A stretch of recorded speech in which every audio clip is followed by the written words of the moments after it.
Back it up.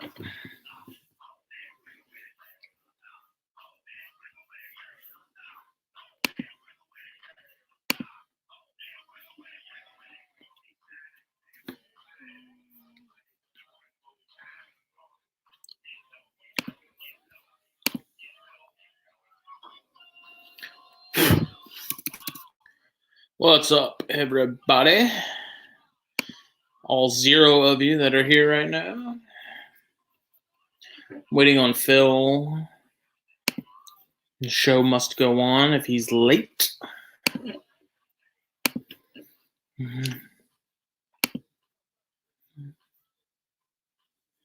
me spread the word.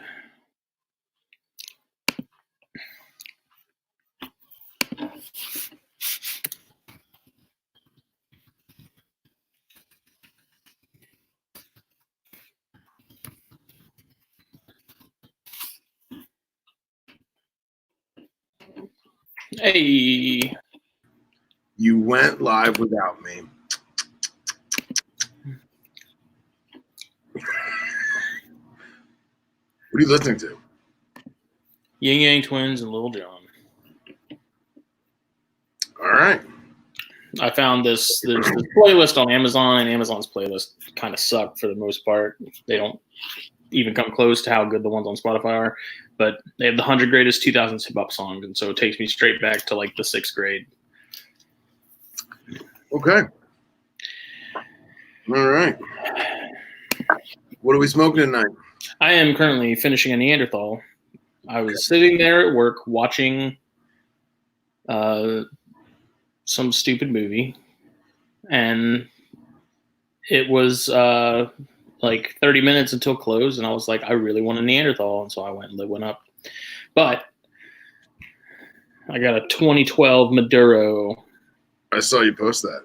From Oscar Valladares. I'm not a massive fan of this company. I don't think I've had this one yet. I literally walked around the humidor for like, I'm not even joking, like 15 or 20 minutes trying to decide. I was like, I want to smoke something that I either haven't had or maybe like had and didn't enjoy, so I wanted to give it a second chance. But this is like literally, aside from like the $34 Padrones, this was kind of like it. So, and I got the bigger one. I usually stick to the smaller one. I got the bigger one of the two. So that's box press. We'll see. Yeah, semi. So I like it. Looks good. We'll see. For a whopping $9.95, we'll give it a shot. My expectations are not high. Okay. The Connecticut on the 2012s is not bad. It's decent. What's up, Copney, and what is up, Sean? That was for you, Mike, by the way. What's up, Havagna? Oh, tonight I went lazy. Where's Joe Exotic? Esteli, Miami. Oh. If I can, everything's backwards, man. I haven't had that one. Right. I've had the red one.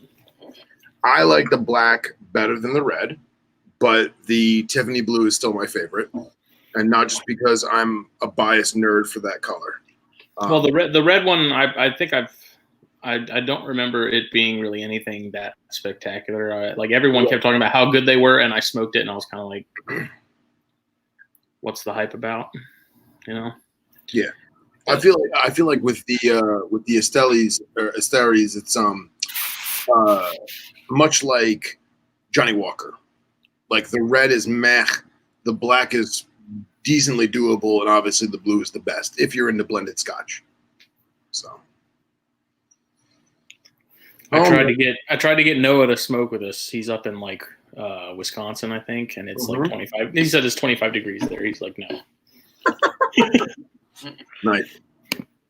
Meanwhile, it's like 75 here. It's actually kind of warm. Like I wish I had a fan.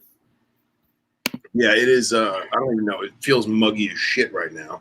It's a little bit. Where the hell am I? No, I'm not in Immokalee. I am. It's 81 here. Makla? No, my phone thinks I was in Immokalee because I was thinking I was herping a couple days ago in Immokalee. So I got you. I guess the last time I opened the app, I was looking at Immokalee. But it's 81 here, and it's muggy as shit. I mean, it's not muggy as shit. It's not July, but it's still like muggy. It's thick. Yeah. It's thick for March. Yeah. We got some rain last night, like pretty steady, and then this morning it was still pretty cloudy and rainy. I was like, wow, today's gonna suck. And then the sun came out, and I was like, great. Now it's gonna start sucking. And of course, the air. Good old southern humidity is reared its ugly head once again. That swamp laugh. Did you get a haircut? I did. You did? For engagement photos.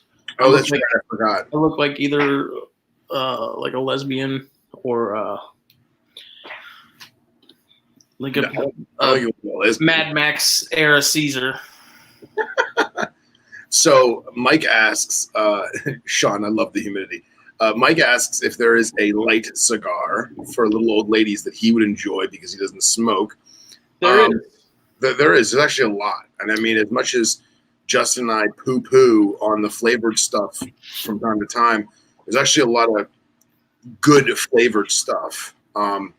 If you like coffee and or chocolate, Drew Estate has their Java line, which is a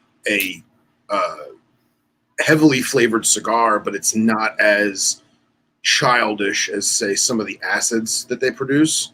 Acid, the line of cigars. Yeah, I what's up, Brad?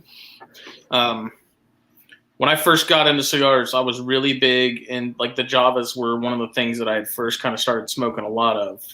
Yeah.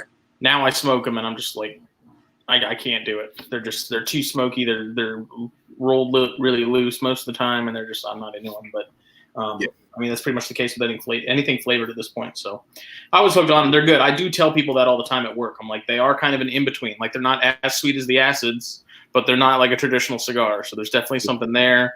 A lot of people think they're like coffee infused because of the name, but they're really not. It's more of a chocolate sort of deal, like you were saying. Yeah. If you're looking for something not flavored, I would definitely say Oliva Connecticut's are about as light as it gets. Yeah. So.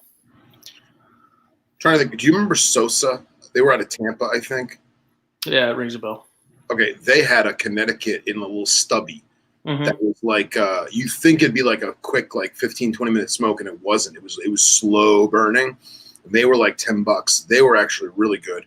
And then there was another company, ironically out of Tampa, speaking of cigars for entry level, so to speak, there was another company that they called them Clints, and they were basically hand-rolled. They look like bugle chips, like a little cone. Mm-hmm. What do you call that size? What do you call that? Like that little cone cigar that's like this big? I don't even know. But anyway, it was reminiscent of Clint Eastwood's small hand-rolled cigars that he used to smoke in the spaghetti westerns. Mm-hmm. So it actually came in a little plastic box with a silhouette of Clint Eastwood's head smoking a cigar. They were called Clints, and I don't know what they dipped those in, but it was almost it was so sweet.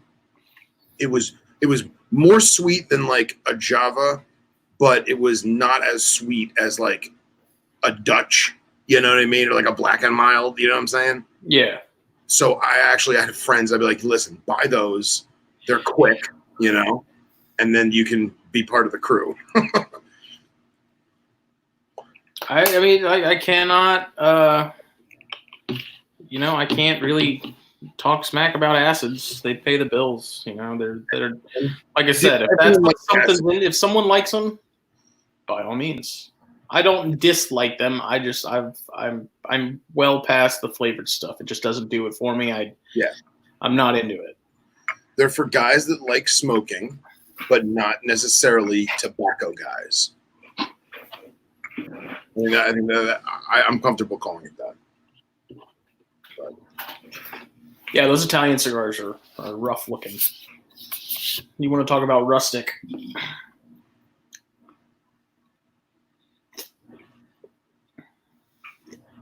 They come in little cardboard box in like packs of 5. You ever seen them? No. No. They're all right.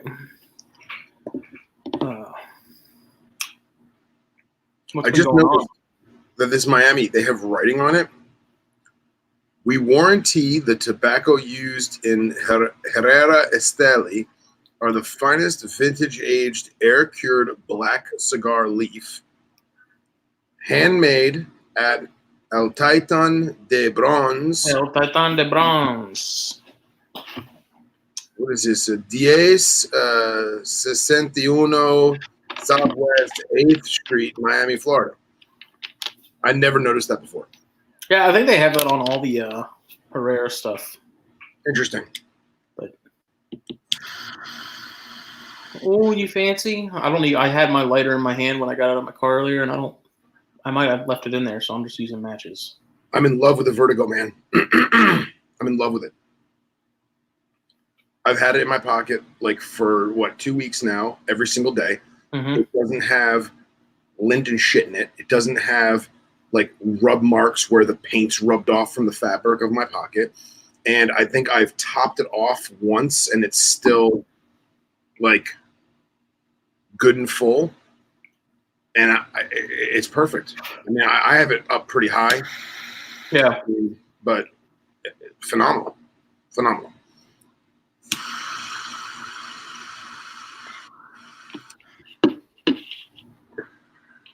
How's work been?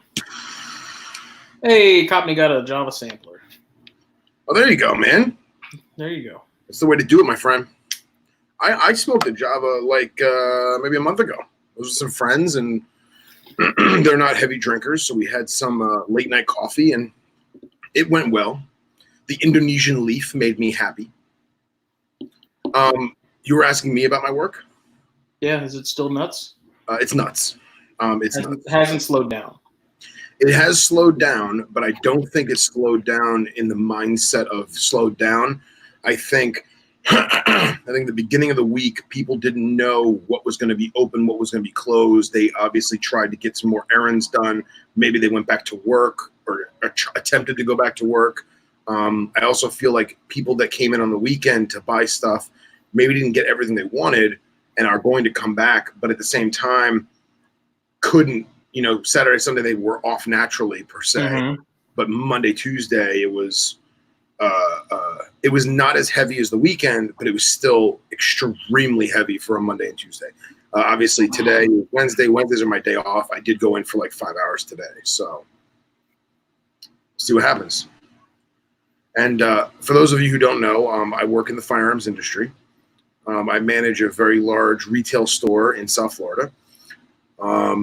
And we specialize in the more tactical stuff. We do offer a lot of hunting stuff. I'm a hunter. All of my coworkers, they're all hunters. But our store is more of a hunting / paramilitary store. We do a lot of stuff with law enforcement. But so where I am is we have like the Tri-County area. The same way that like the Northeast has like the Tri-State area. Well, ours is the Tri-County. Palm Beach, Broward, and Dade. For those of you who are unfamiliar, Palm Beach County is like West Palm Beach. Broward County is Fort Lauderdale, and Miami-Dade or Dade County is Miami and neighboring cities and such. So I guess from what I've been told, obviously everyone's freaking out about the whole essential businesses being open. What constitutes an essential business? Right.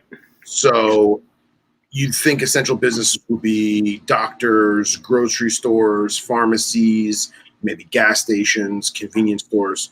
Well, Miami tried to say that gun shops were not an essential store. So a bunch of lawyers got together and said, no, that is a violation of the Second Amendment because you are denying the people their right to procure a defense. So Miami-Dade said, whoa, all right, we'll let the gun shop. We're not going to touch that one. Yeah.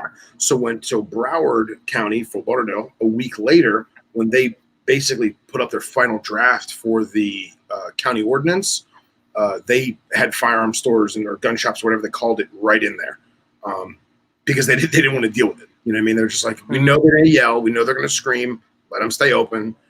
Meanwhile, Palm Beach County never put out a thing. And one of the stores about 25 minutes north of me that we're friendly with, who's very, very similar in our product lines and our clientele, they got shut down today by force. So basically, they got their lawyers to go in, and we'll see what happens. But as of right now, I am open, and it is crazy. Crazy. I'm fully expecting a total shutdown anytime within the next week. Brad's a licensed gunsmith. That's awesome. That is there cool. are very, very few of you, my friend. Very few actual licensed gunsmiths.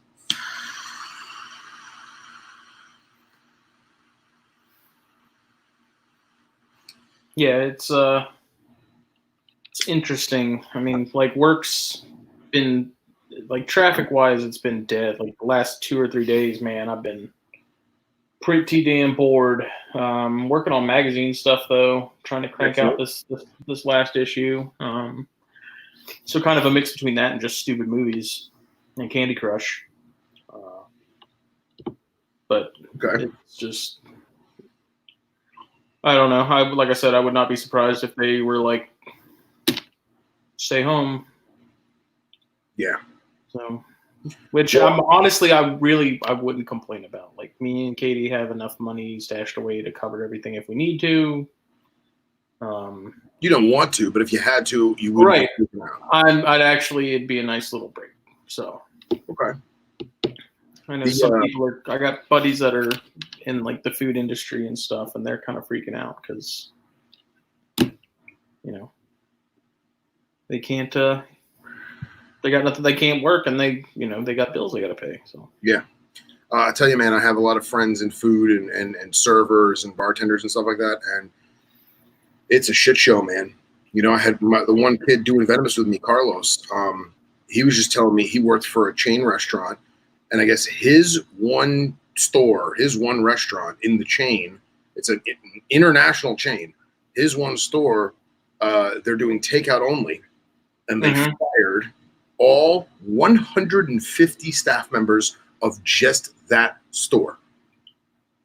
So that one restaurant has 150 staff members. They fired everyone except for 4 managers, the GM, an assistant manager who's basically running the phones and the internet orders, and then the other 2 managers are cooking. That's it.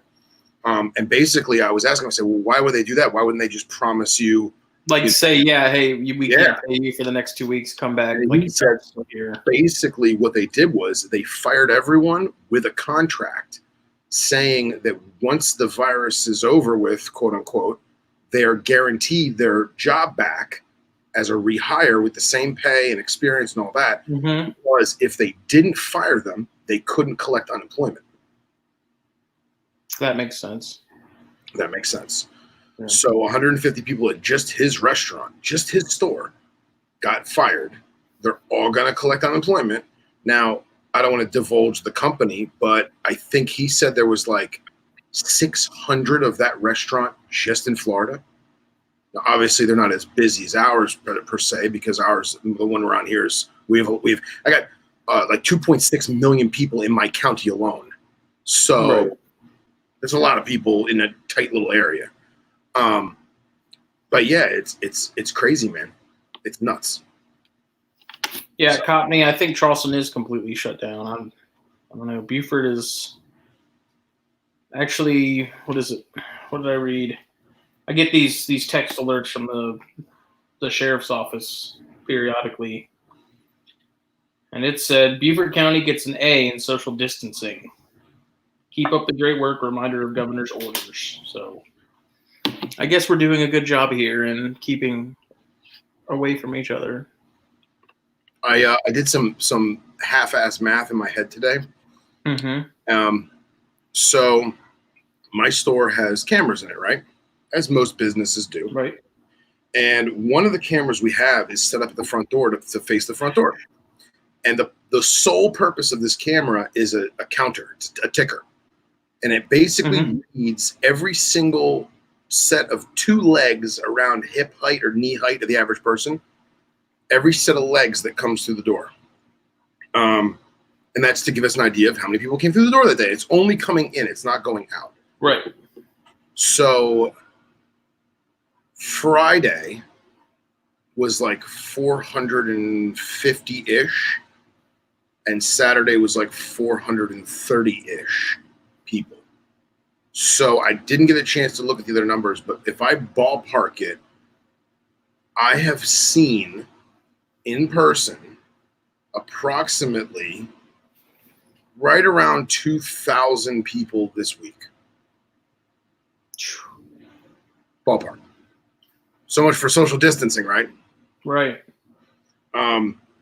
So I'm not sick, but I'll tell you right now, I'm not going by my parents' house for the next 4 or 5 weeks. Yeah, you were mentioning that. Yeah. I told my mom, so. Yeah, it's things are it's gonna get squirrely, methinks. Yeah. Yeah, it's gonna be wacko. Oh man. And it's funny because like I have so many gun friends that are like, why are people buying all this stuff? Why are people going crazy? Why are people hoarding ammo and all this other crap? And I'm like, they're not. These are people that are either they were anti-gun, perhaps they were towards the left side of the political scale, and now they're realizing that shit can go south pretty quick, and they have a American right to defend themselves, so they're going to do what they can to procure said defense. I have had like 7 or 8 admitted Democrats saying, yeah, I was anti-gun, but I started doing my homework, and now it just makes sense. I had a guy come in, and he's basically like, hey, I don't like guns, but I need one. And let me ask you, once all this virus stuff blows over, if I don't shoot this thing, I can return it, right?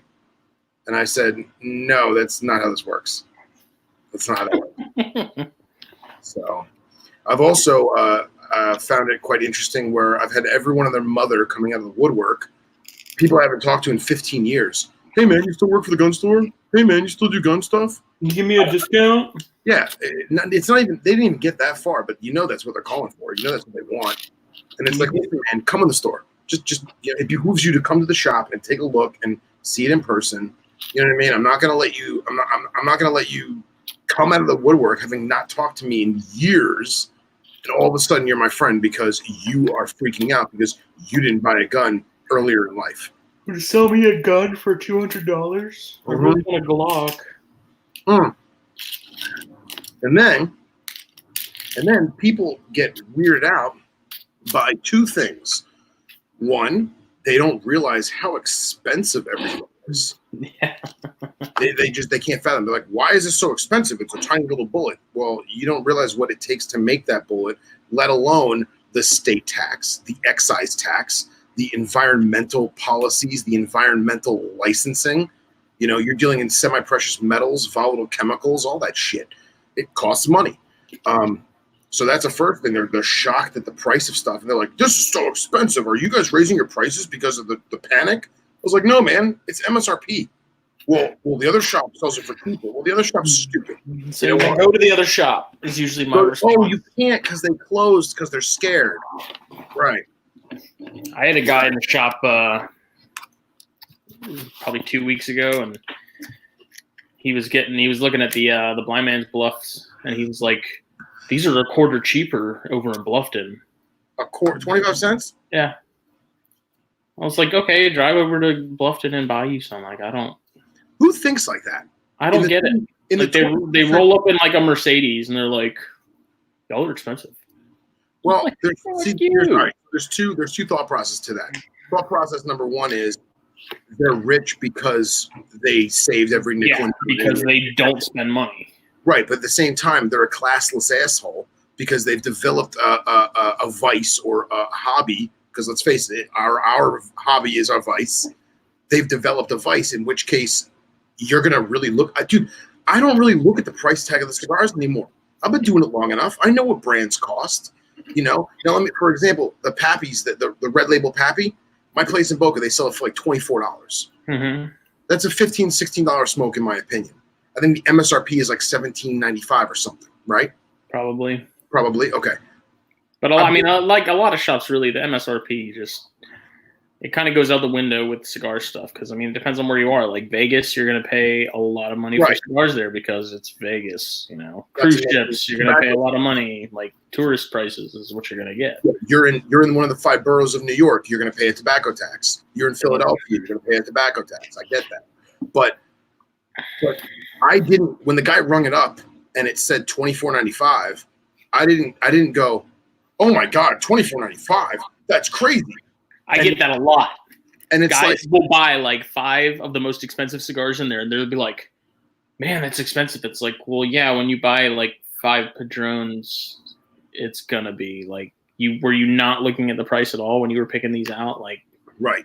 Did you not do your homework, or did you not ask ahead of time? Hey, man, I heard these are really good. How much do they go for?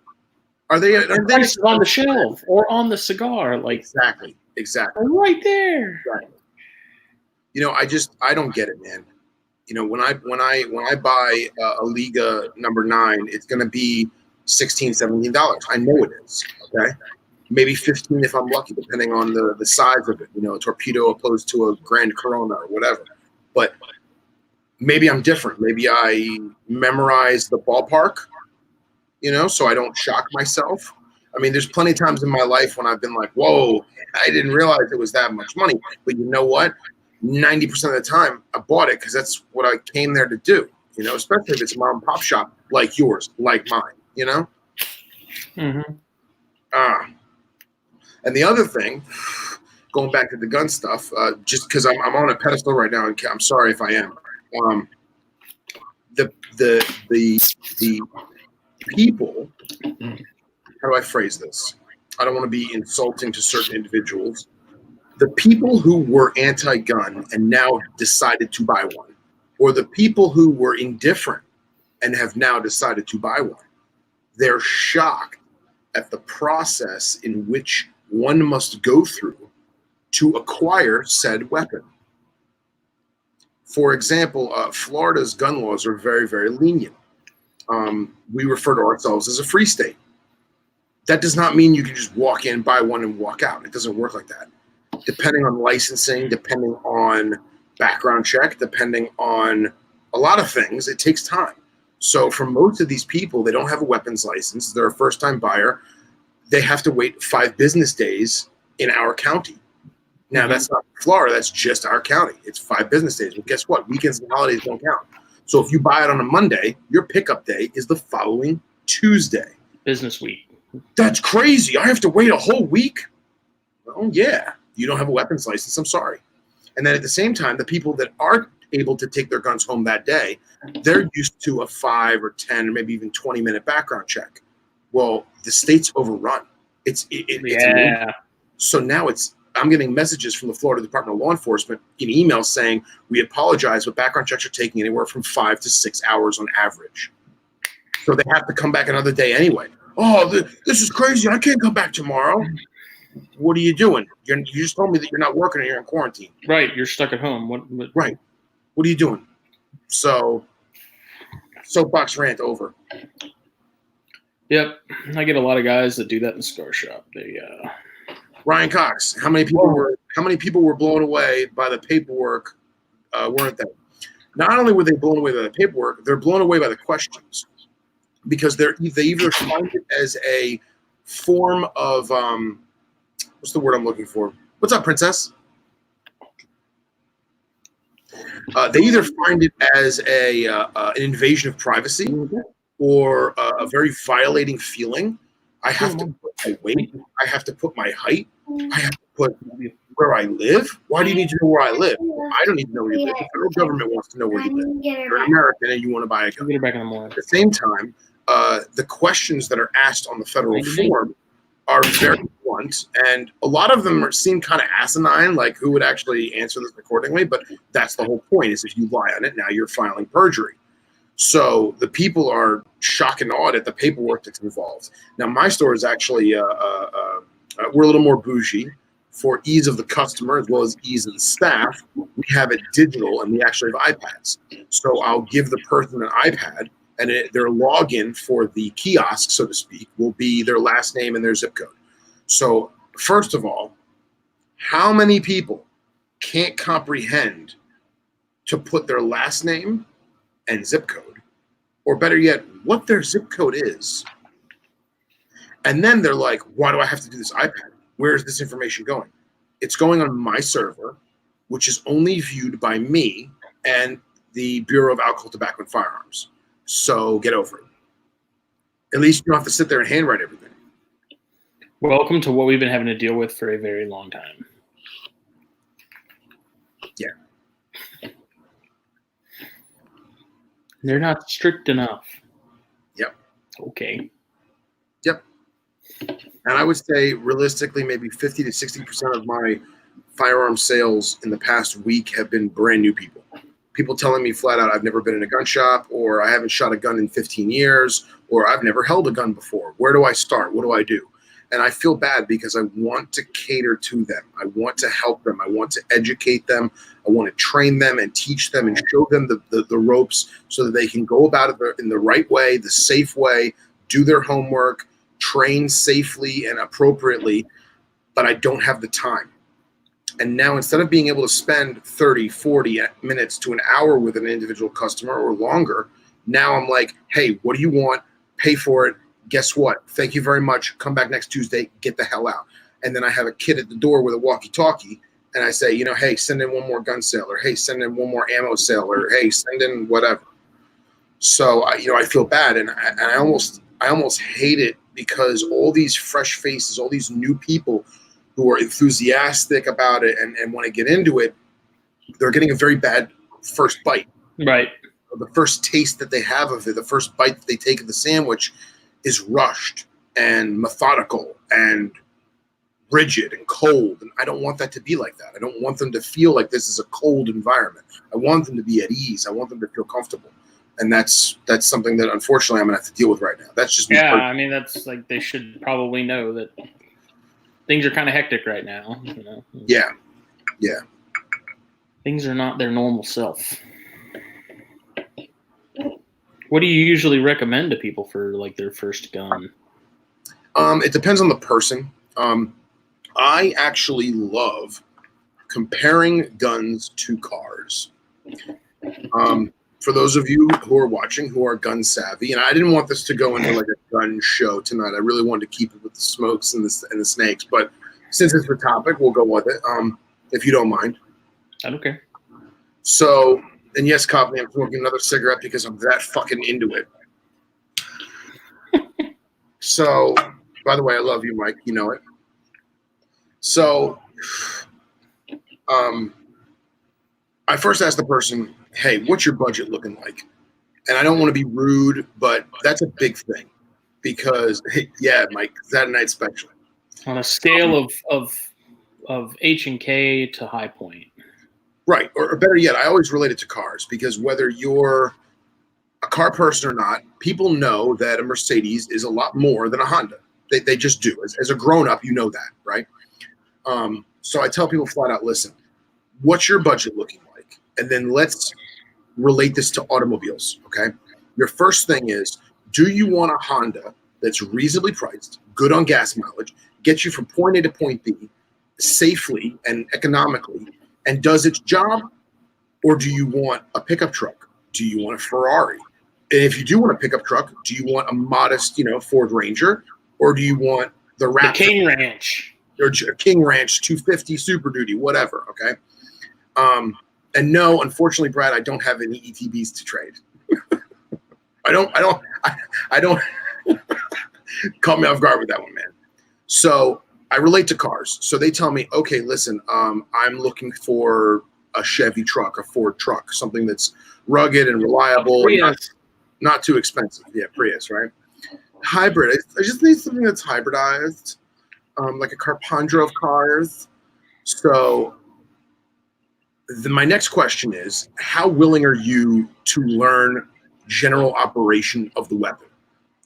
And this is usually a question I reserve for women.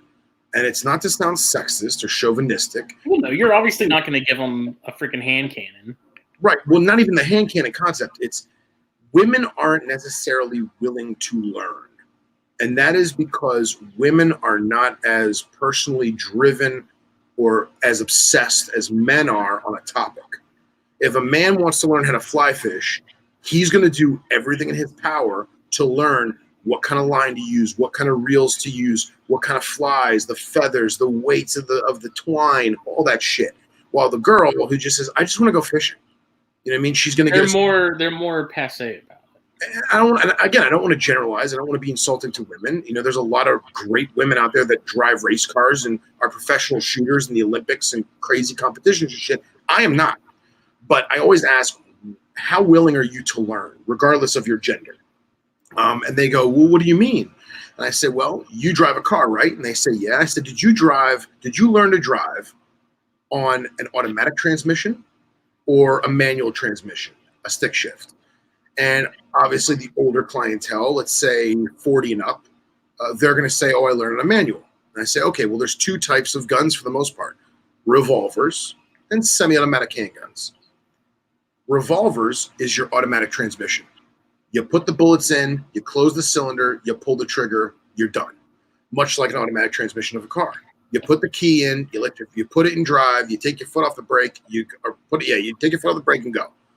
While as your semi-automatic handgun, a handgun with a detachable magazine, an operational slide, something with an actual capacity to it, something that has a safety, doesn't have a safety, single action, double action, decocker, safety, all that jazz. That's your stick shift with your clutch and your e-brake. Maybe it's your paddle shifters, whatever. And I explain that to them and they go, oh, wow, all right. And they realize that the manual transmission, as much fun as it may be, as much, what's the word I'm looking for? I don't want to say professional it is or mechanically involved as it is. Some people say, no, I don't want to learn. I just want it to go bang. And they say, well, I don't like revolvers. I want something that has a slide and magazine, that's attached to the magazine. I need something that just goes bang. In which case you show them something like a Glock or an XD or the new SIG or something to that capacity. You know, but someone who wants to learn that manual transmission, that stick shift, you're going to show them something like a Beretta or a CZ or an old school SIG and go about it that way. And it snowballs from there. You know what I mean? Makes sense. Heat cannon. That's that high point, right? Well, Yeah, high point. we have 7 more minutes of Candy Crush. No, I have 7 more moves. So yeah, I don't know if that Candy answered. Crush. I don't know if that answered the question that was asked. I don't know. I'm one of those basic Glock guys. Right. But that's just because I love the fact that it's like you pick it up, it's ready to go. Yeah. No thought, literally point and shoot. I'll tell you, as much as people say that guns that don't have safeties are more dangerous, I find it quite the contrary. Because when you tell someone there are safeties built into this device so that God forbid you drop it, it's not going to go bang like in the movies, okay? But there is no safety. So you pull that trigger, it's going to go bang. And it's gone. Mm-hmm. That messes with their head in a good way. They're all of a sudden going, holy crap, I need to pay attention. I need to know what I'm doing. Yeah, you do. So I usually steer people away from safeties. It's one more thing that can go wrong. It's one more thing that you right. have to. Well, when you're, yeah, like in in a situation, you get like adrenaline crush, like your fine motor skills go out the window. Right. And having something like that where you don't have to worry about fidgeting with the safety, all that extra stuff to just make people feel better, and probably more complacent, I would think. I like the fact that it's like one in the chamber, ready to go. Right. No thought. And like, for example, for those of you who aren't familiar with it, there's a technique called Israeli technique.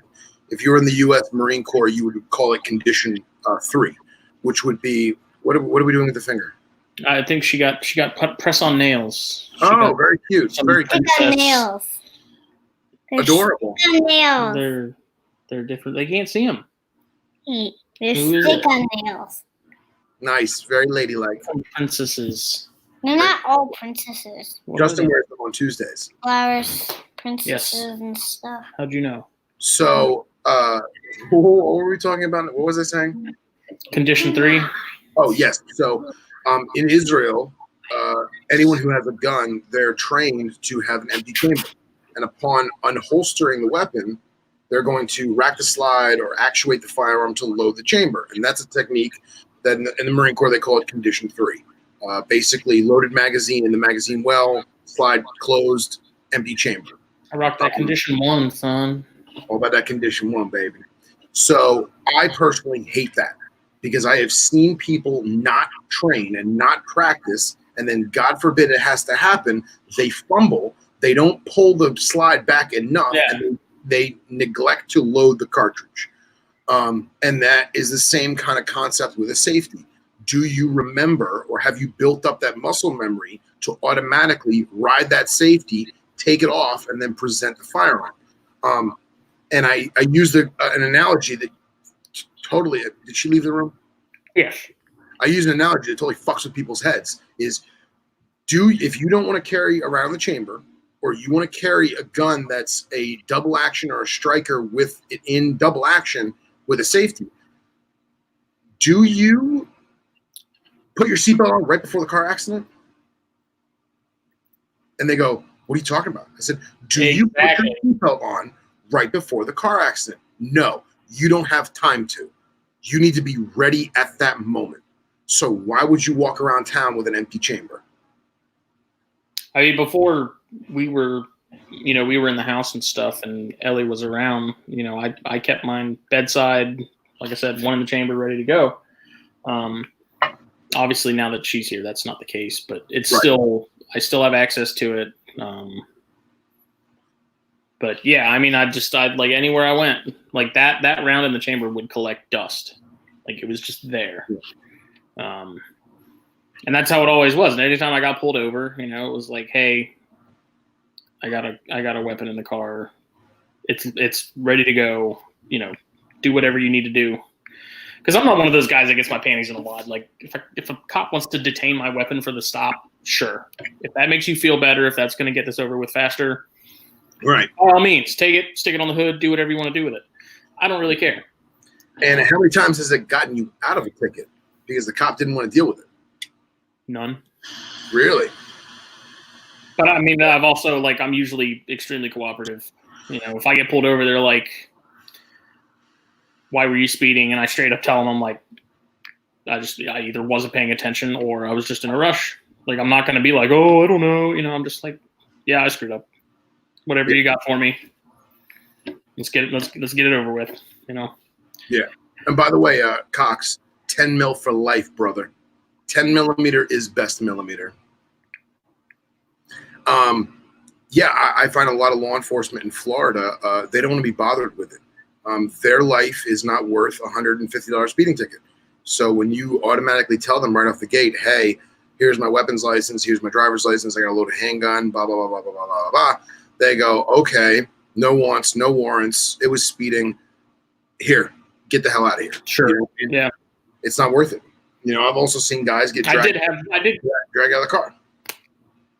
Yeah, I did get pulled over once, and the guy, asked me, all the usual stuff, and I was like, yes, it's in the center console, right under my arm, like, it's loaded, it's there, and I was like, okay, we'll just make sure it stays there. And for a while, I got kind of pissed about it. Then I thought, they don't know me from anybody else. They don't know if I just left a house where I had just murdered, 3 people.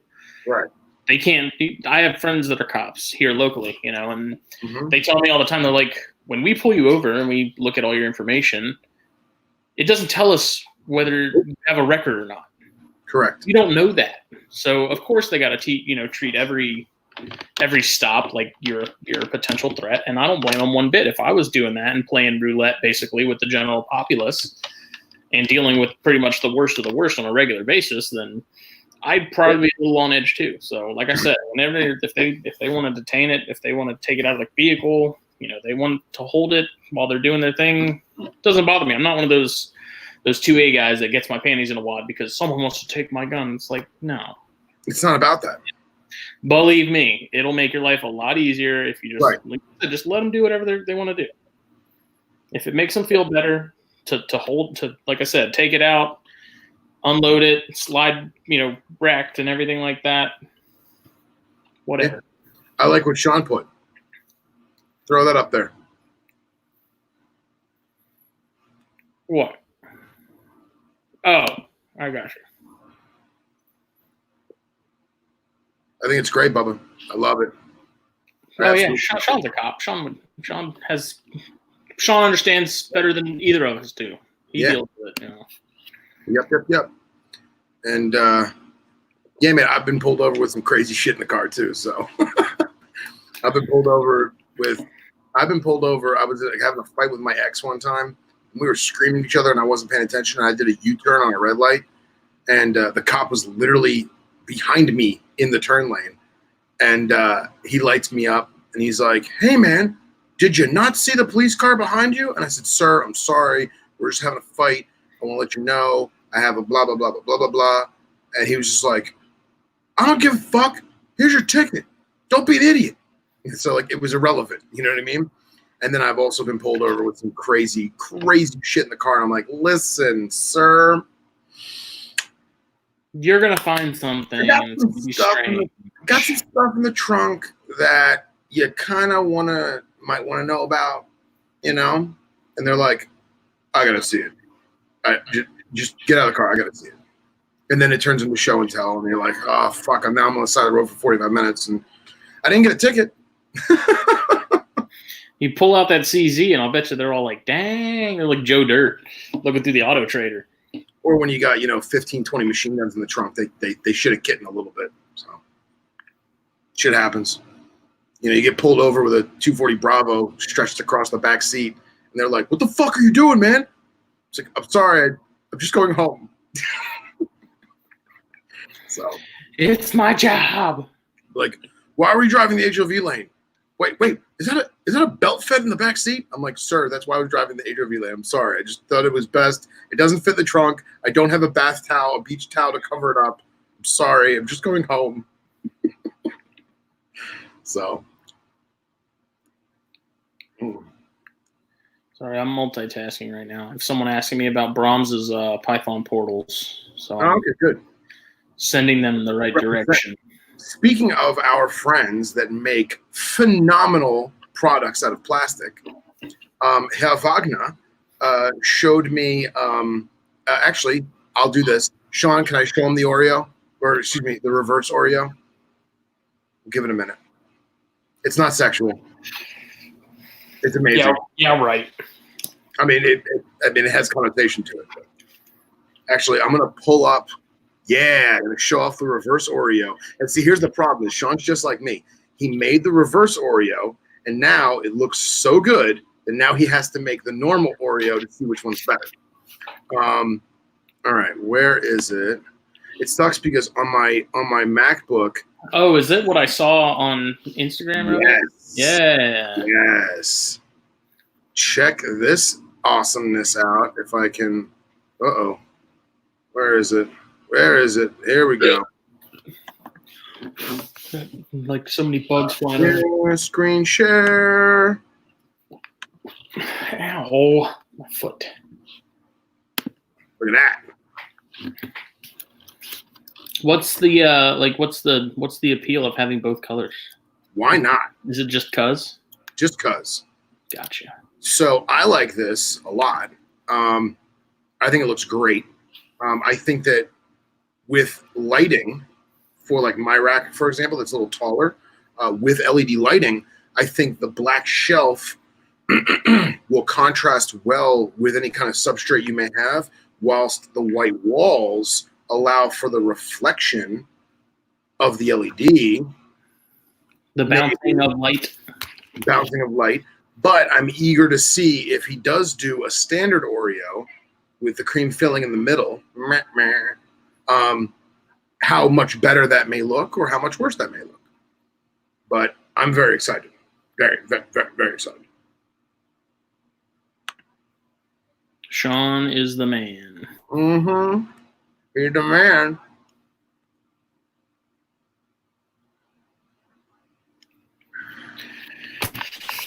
Yeah, I got this guy who's seen the Python portals on either Instagram or YouTube here, and he went and bought he's got a bunch of those 200 quart tubs. What am I counting? 1, 2, 3, 4, 5, 6, 7, 8 of those things. So I think Brahms has him a big order coming in soon, which is awesome because Nice. There's people that often try to replicate the things that David Brahms does. Thank God we have Cox the Enforcer. Often imitated, never duplicated. Exactly. Thank God for Cox the Enforcer to set the record straight.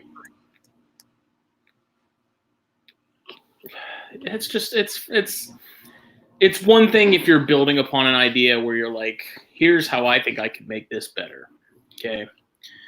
It's another thing entirely to go like, yo, I'm gonna take that whole idea and straight up steal it and wasn't it named something similar? Yeah. Wasn't a portal, it was a pod. Was it still it was a Python pod? Yes. Okay. Why pod?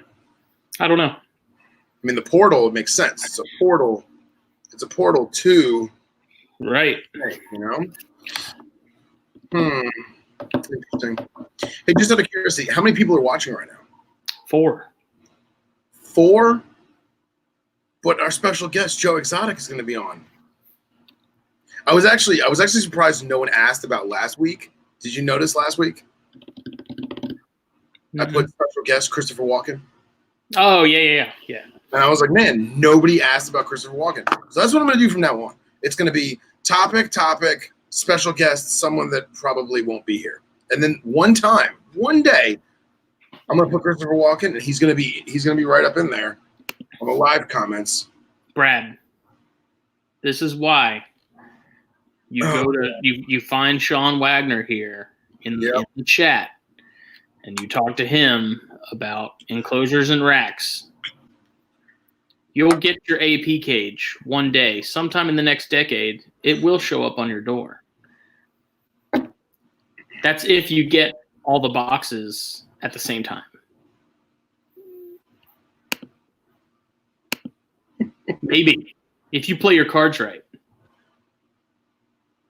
Colgan just got his that he ordered back in like November. It's insane. November. But as far as the ripping off of David's ideas, he just kind of laughs at it. It's frustrating for him, but he sees so much of it now at this point. And then it's kind of funny because that same dude doing the rip-off version came to like message the THP page and was like, "Hey, if I send you guys some of these, will you try them?" And we were like, "Sorry, this is a Specialty Enclosure Designs household." Yeah. Like, we got it. We got our guy. Mm-hmm. Sorry. Yep. Thanks, but no thanks. Yep. David's the man, dude. David's the nicest guy ever. I talk to him damn near daily. Oh, did he give you shit for mailing me that stuff? No. Okay. He was like, I don't want him doing anything venomous with the hook. And I was like, I get it. I was like, I didn't know that's what you would do. I was like, maybe Phil will get some use out of this thing. And then you were like, I'm going to use it for venomous. I was like, oh my God, no. Dude, and what's funny is like, I felt bad because there was obviously no voice inflection in text messaging. Right. But when I messaged him, I was like, hey, Justin sent me XYZ. I tested it on some stuff, and me and Henry did like a little photo shoot, like product review. And I basically was praising it because it's so great. But at the same time, I was like, this is not what it's supposed to be used for. And then I messaged David about it, and he was like, in text, I could feel his words. He was like, panic. Do not post that. That is not its intention. Yeah. Please do not let those pictures out. And I was like, all right, okay, I'm sorry. I felt bad. But the pictures came out so good too, bro. We had such good animals to do it with. Like the perfect size, the perfect colors. It was great. And it was like really, really dumb, but the product worked phenomenally. So rock and roll, David. Nice, Sean. Which purchase did you get? fun. I mean, well, that's the kind of cool thing too. As soon as we linked up with Sean, I was like, this is like the best opportunity to have him and David get together, because David doesn't do perch like work with anybody else, rack one cage wise. So it was like he gets our 2 thumbs up. David gets our 2 thumbs up. We're like, make him like an authorized or official Specialty Enclosure Designs like rack and cage company. And I'm like, promo codes for each other. Oh, nice. Which Vision tubs?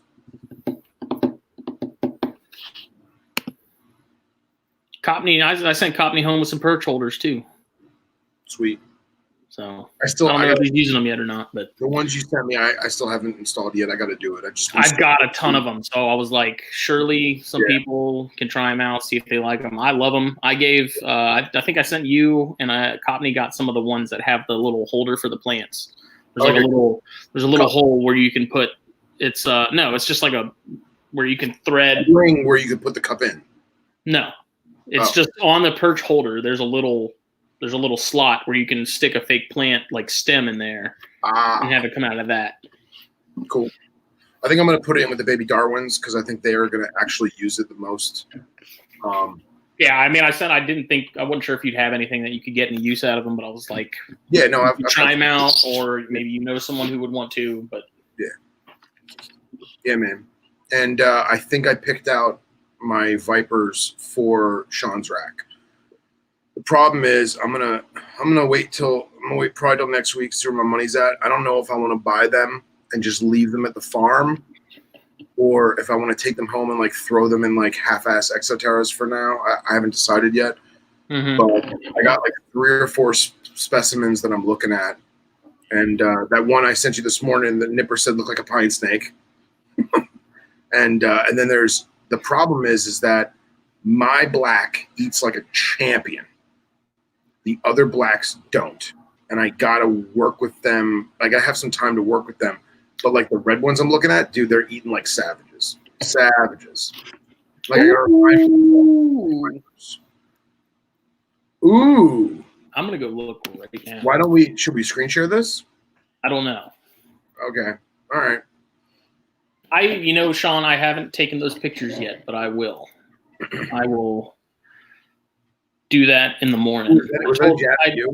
No, I told him I'd take some pictures of my rack with my camera, like my Nikon. Right. And so for him to use for social or whatever he wanted to. I haven't had time.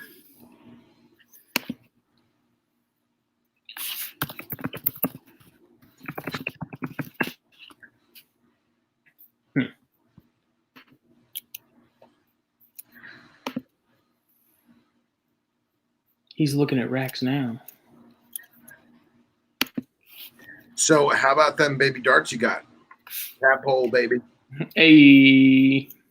I knew it's my pair of Reina Tomea Vanzolini. And I knew there was a tadpole because there's 3 canisters kind of stacked, like offset from each other on the side wall, right?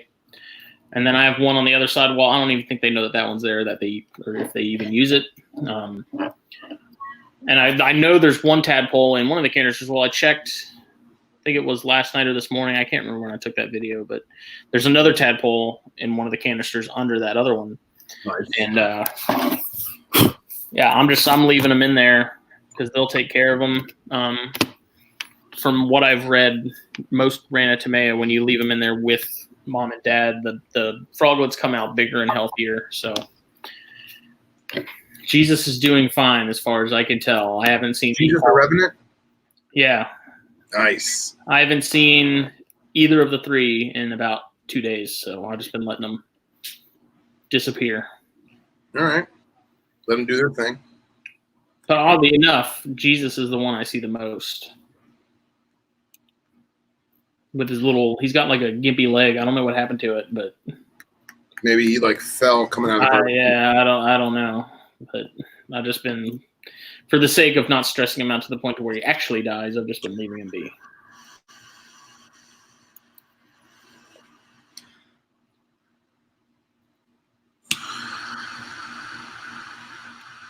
This 2012 is not bad. Bird. I was expecting much worse. How'd the cut go? You did a V? Yep. Cut was fun. Not falling apart. Good. The frog who rose on the third day.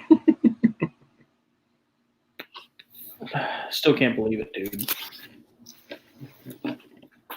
It's absolutely nuts. Henry just texted me. He says, the Hagans tried to kill me today. Note to self, don't tease feed the Hagans pit vipers. I hope he's watching.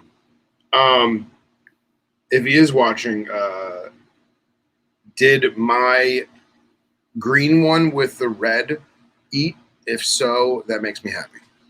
He knows what I'm talking about. What's with the snakes with bad aim? Oh, so I don't know why. Maybe it's me. Maybe I have changed my angle of approach. But my home animals, say that quietly, have been missing the mark when I feed them. And I feed everything on 24-inch hemostats. Yeah, 24-inch hemostats. And now I've got stuff biting the metal. I've got stuff missing the rat completely. And this is stuff with heat pits and without heat pits. Like the Nauta, for example. Dude, the thing missed the rat completely and went after my elbow. And I'm like, what are you doing? And then he wrapped up the rat. You know, it's dead, right? It's frozen thaw. He wraps up the rat. He's half out of the cage. So I pick his body up with my hand and I place him in the enclosure. Well, I guess his tail was in between the panes of glass and I didn't realize it. So when I went to slide the glass closed because it's a vision cage, I guess I touched his tail. Dude, he shit a kitten. He spat the rat out, unwound himself, went into the poised, scrub position and was like, what just touched my ass? And I stand there with like a hand up like this and the hemostats, and I'm like, don't move. He can't see you if you don't move. And I literally just stood there like this for like easily 4 minutes, 5 minutes. And then finally he went back to his rat. And once he started eating his rat, I walked away. But like, dude, my arboreal stuff, biting the tongs. Dude, my cobras biting the rat, throwing it across the cage, and then continuing to bite the middle tongue. And I'm just noticing this, and I don't understand why. And like, I feed this stuff at the farm, and not to sound cocky, but like, I'm pretty good at feeding stuff. I get a lot of stuff to eat, and that's why I'm not inhibited by baby arboreal. Is because maybe it's my older age, maybe it's because I've been doing it long enough, but I've got enough patience and enough hand technique to coerce them to eat. But the stuff at my house is acting retarded. I mean, that's not they've been hanging out with chondros. Maybe. So I actually was talking about dumb. I was talking to a friend, and he was saying, Henry was saying too, angled hemostats. The ones that have a curve to them. Yeah. That apparently is supposed to be better for snakes that miss their mark. But part of me thinks that's irrelevant. Unless you're coming at them like, for example, okay, if this is the snake and here's the hemostats and I'm coming in like this, well then, yeah, they would miss and they would hit up here or down here, right? And if I have a hooked one, they could still hit up down here. So you have to come from the bottom.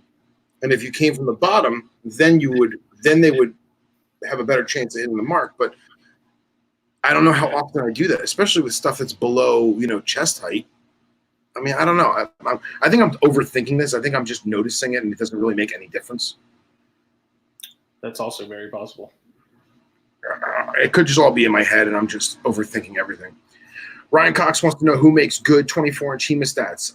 To be brutally honest, all of my hemostats are cheap, Pakistani-made stainless steel from Reptile shows, like Repticons. And I don't even know what I pay for them. They're like $25, something like that, maybe $30. And those things work like $1 million, and they never rust. I mean, I try and keep nice care of them, But I get locking hemostats that have the alligator teeth on them, and they just work like $1 million. And then for smaller arboreal stuff, I use the Pakistani like 10-inch tweezers, and I hold them like a pencil, and so obviously you can't do that with a 10-foot retic. Why not? Well, you could. Probably gonna get your hand bit. Nah. And then they give you that look like, I'm sorry, Dad, I didn't mean to bite your hand, with your blood all over their face. Seconds. Yeah. What do you ever go to any of the Repticons down there? I did a couple times in the past, and now that my work, and I'm not talking about virus stuff, I'm just saying in general, my work is so demanding that I can never get off Saturday. And if I am off Sunday, I have so much other crap I'm doing that I don't get a chance to go. And I want to go because the past 2 years, hanging out with you guys and the Morelia kids, I'm back in it, man. And I friggin' love it. But I just can't go. I'm just like, I just can't make it there. You know what I'm saying? So I don't really go out of my way to go to them anymore. The Columbia one, it's like the last one I heard was not great. I don't know, man. Like I find it doesn't seem to really matter, especially in the Southeast, sort of where you go. It's the same. It's just like a traveling circus. It's the same acts. Yeah. At every one. Doesn't matter if you go to Charlotte, Charleston, Jacksonville. I really want to go to Tampa. I really want to go to Tampa because I've been to Tampa maybe 3 times for the Reptile show, and 2 of those 3 times it was not Repticon; it was whoever had it before them. Mm-hmm. And obviously Billy's there, and I want to go and I want to hang out with Billy, and I would love to go and like hang out behind the table with Billy if he'd let me.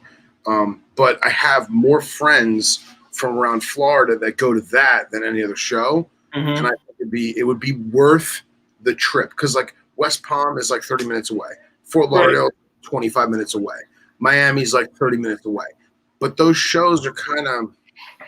I mean, I know all those people; they're all around here. You know what I mean? Yeah, you're not. I want to go and make a full experience. Yeah, I want to go to Tampa and do that one. That's really what I want to do. So we'll see. And now, honestly, not to sound like a cocky douche, but there's no Venomous in Florida. There's no Venomous reptile shows. So I'm kind of bored with the selection. But I think Tampa will have good stuff. Like, for example, the Orlando Fire Show used to be like the place to go, and I've never been. And now I'm afraid to go because I'm afraid that like it's been hyped up too much. You know what I mean? I feel like everyone's like, dude, Fire Show's the where, Fire Show's the shot, the space to go. You gotta go. And I'm gonna go there and be like, wow, this is gay. This is boring. Yeah. This is lame. Yeah. I don't know. Daytona was the best one I've been to, probably. And are you talking about the Daytona experience or the show itself? Both. Good. I agree. The show itself, I was expecting it to be kind of just a ball fest, and it really wasn't. I mean, there was a lot of corn snakes, like a lot of corn snakes. The most corn snakes I've seen at a show in I don't know how long, probably ever. But there was still enough diverse stuff. There was a lot of ball pythons, but it was nice to know that it wasn't 90% ball pythons. Right. Now, I'll tell you this. Having gone to every Daytona for the past, oh, God, I don't want to admit it. I don't know, 15 years, 16 years, whatever it is. If not longer. The show, your first show, this past year, was the best one since the heyday, in my opinion. Because I don't go to Daytona for the show. I go to Daytona for the camaraderie. Right. I go to Daytona for the drinking, the shit talking, seeing friends you only see once a year, putting faces to the voices that you've talked to over the phone, putting faces to the Instagram pages that you've been talking to. That's why I go. But this past show was a good show, man.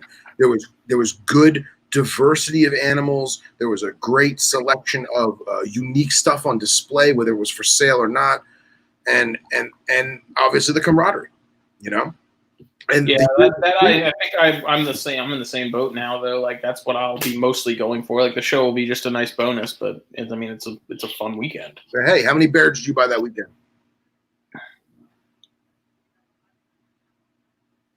2. Exactly. You didn't expect to buy a single one, right? I was very happy. I would have bought them all. I would have bought every single bears at that show because I know Phil at Cream City Serpents had 2. Travis Wisely or Weisler, he had maybe 4 or 5. I got one of those, and then there was that Jordan dude in the very back who had the albinos, and I got one of those. They were all males, but I would have bought. Man, if I had the money, I would have bought every single damn bears in that building. Dude, Sean Wagner, Daytona 2021. Do it, bro. Do it. And here's the other thing too. I go every year with my friends Matt and Jamie. They're a married couple. They're a lot younger than Justin and I, but they're great people. I love them. They're my herp friends. And they are almost completely out of reptiles. They've migrated to plants. They're very busy. They got 2 big dogs, and that occupies a lot of their time. And I get it. I don't know if they're going this year. I hope they're going, but I usually share a room with them. And it was cool, man, this past year because I got to meet so many new faces, so many new people. I mean, shit, you and I officially met at Daytona. Mm-hmm. And the year before, I was actually talking to Jamie about it. We felt like smelly kids. We did. I went from click to click to click. And every time I went to a group of people that we all know, they kind of like didn't want to talk to us or like were wrapped up in their own conversations. And all of a sudden people started to meander away. And Jamie and I were looking, because Matt went to bed early because he was drunk, obviously. And Jamie and I kind of look at each other like, are we the smelly kids? Like, what the hell? You know, and now I'm at an age, at least, you're honestly at an age now where a lot of our friends that used to tear it the fuck up brought their wives and children. Or they're like, shit, man, now I do this full time as a business. I can't be getting sloshed the night before. I got to go to bed at a reasonable hour because I have product to sell, you know? You know, and the past couple of years have been kind of meh, but last year brought it back for me. Last year it made me happy. It really did. Yeah, it was. Hey, Company's going this year too. Fuck yeah. Cool, because a lot of the Chondro guys kind of got together. You know, Forrest was there, and you know we were all. Was Forrest outside with that group with Ian and when you got up from the table, you and I were smoking with Matt and Jamie, and before Jay got down, you got up and you were talking with Billy and Bratz and them. Was Forrest in that group with Ian and all them outside? I don't think so. Okay. I'm trying to think where I've met him before, and it makes me sad that I can't. But yeah, that was hung out with it because they got one of those like I don't know what you call them, the little like cabana. Yeah, yeah. I got fucked out of mine last year. I was so mad. I had Hilton Honors points, and they were like, "Oh, what do you want?" And I'm like, "I want one of the nice suites downstairs on the beach, and I want to pay my Hilton Honors member fee." And they're like, "No problem, Mr. Wolf. We'll take care of you." Blah blah blah blah. And then I get there, and they're like, "Okay, do you want beach view, right? On the 13th floor?" And I'm like, "No, I paid for X, Y, and Z." I'm like, "No, sir, that's an extra $150 a night." And I got mad and I started getting angry, and Jamie made me walk away, and then she finished it. They were nice.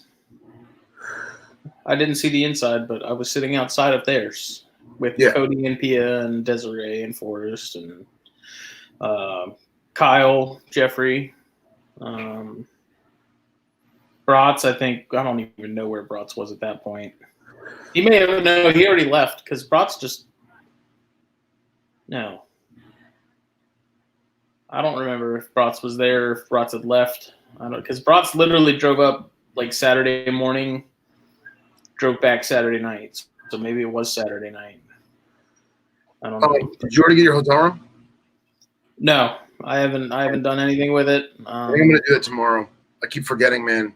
I think I'm just gonna call him tomorrow and do it. I got to figure with the wedding and stuff. Not far after that. I don't know if I'm gonna even be able to go or not. I want to, but well, let me put it this way: if Matt and Jamie don't go, then you'll just share a room with me. Okay. Yeah. Mike, I did not get anything from the auction. I donated her Herpetoculture magazine shirt, but I didn't buy anything.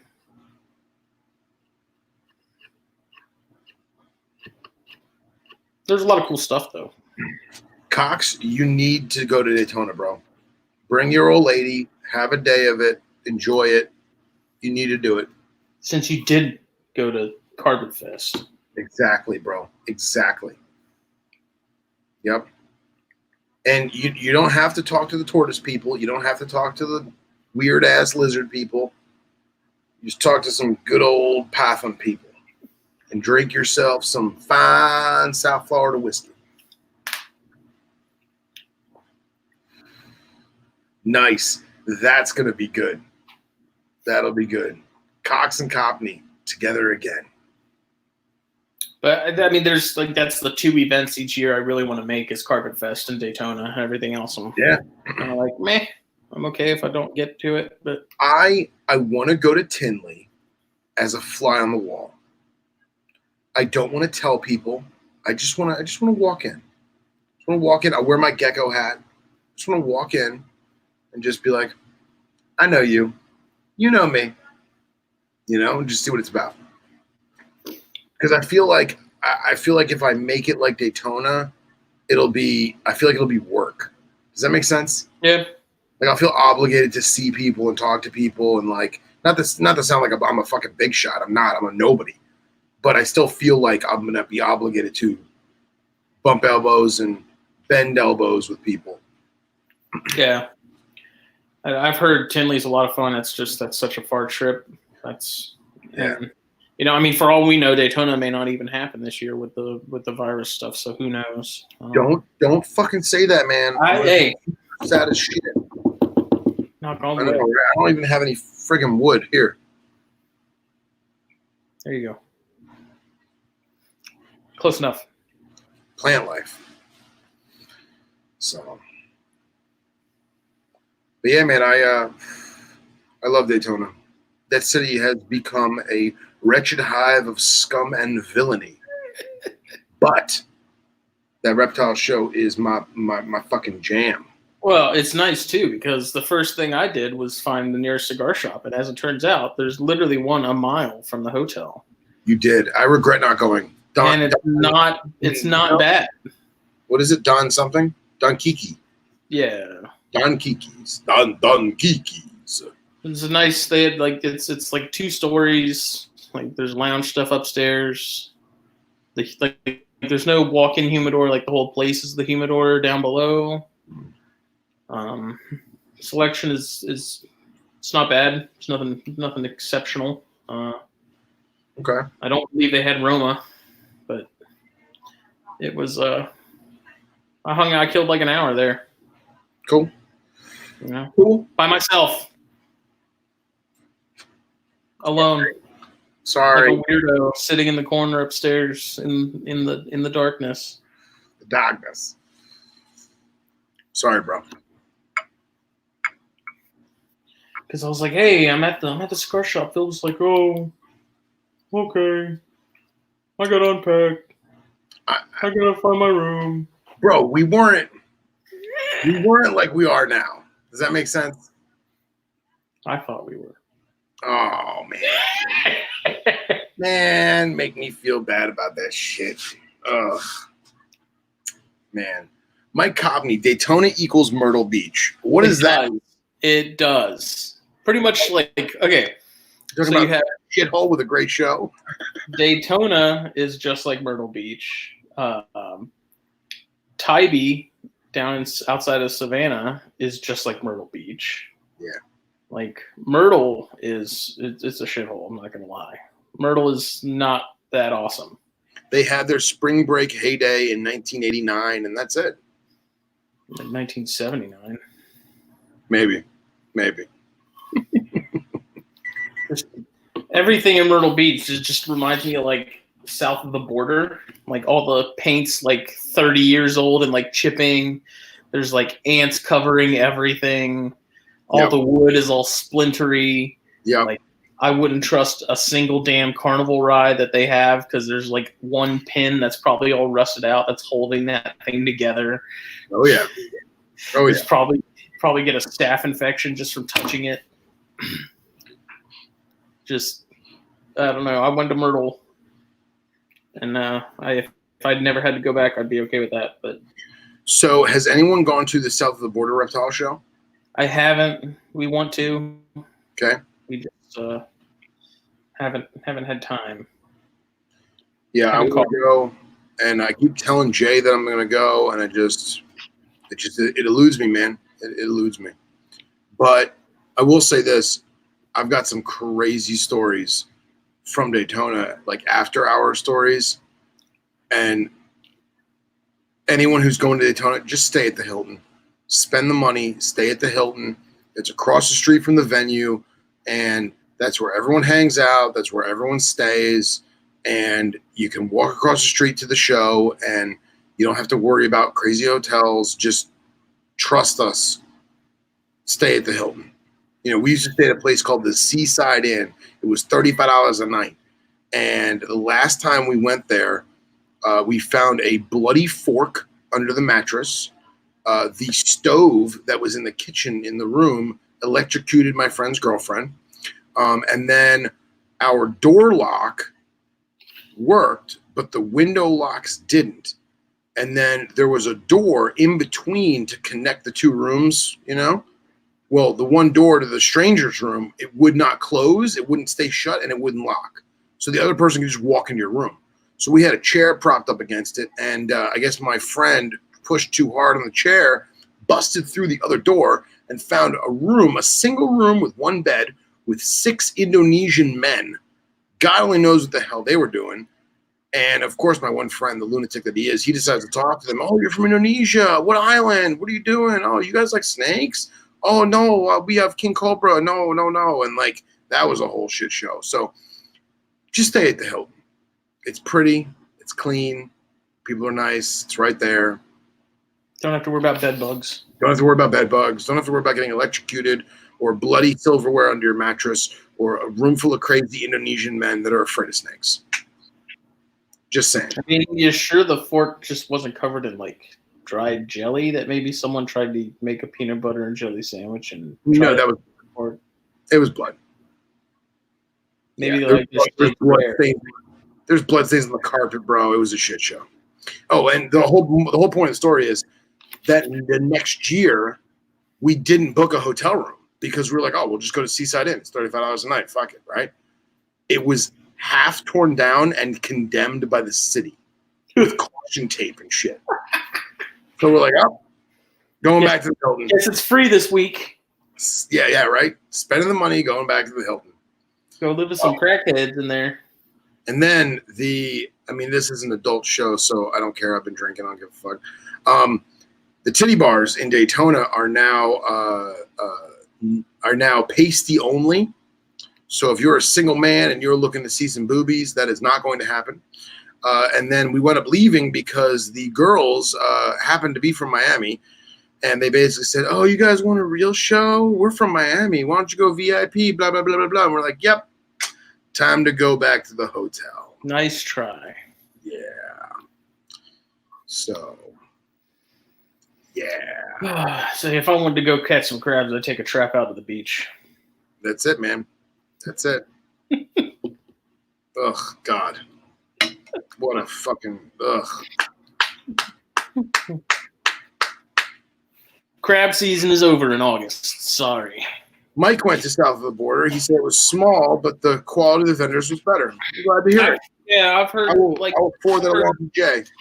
I've heard good things about it. I've heard mixed things about it. Yeah. I was excited to see someone at least attempting to do something other than a Repticon, because I feel like at this point, like no one's willing, unless it's like the big shows that have been around long before they showed up. No one really wants to jump through all the hassles of, I'm sure, insurance and all that stuff to do something different, you know. Right. Like they used to be way back in my day, when shows were held by a private individual who just felt like putting together a good show. Yeah. You know? What was the first Reptile show you ever went to? You remember it? That was in sometime between 2000 and 2004. It was probably in Virginia Beach, or it was in Norfolk. Okay. Virginia.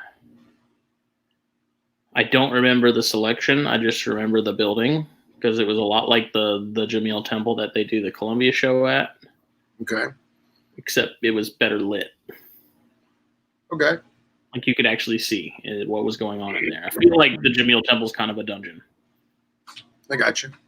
That's like a Moose Lodge type of place? Yeah, like one of those Shriners deals. Okay.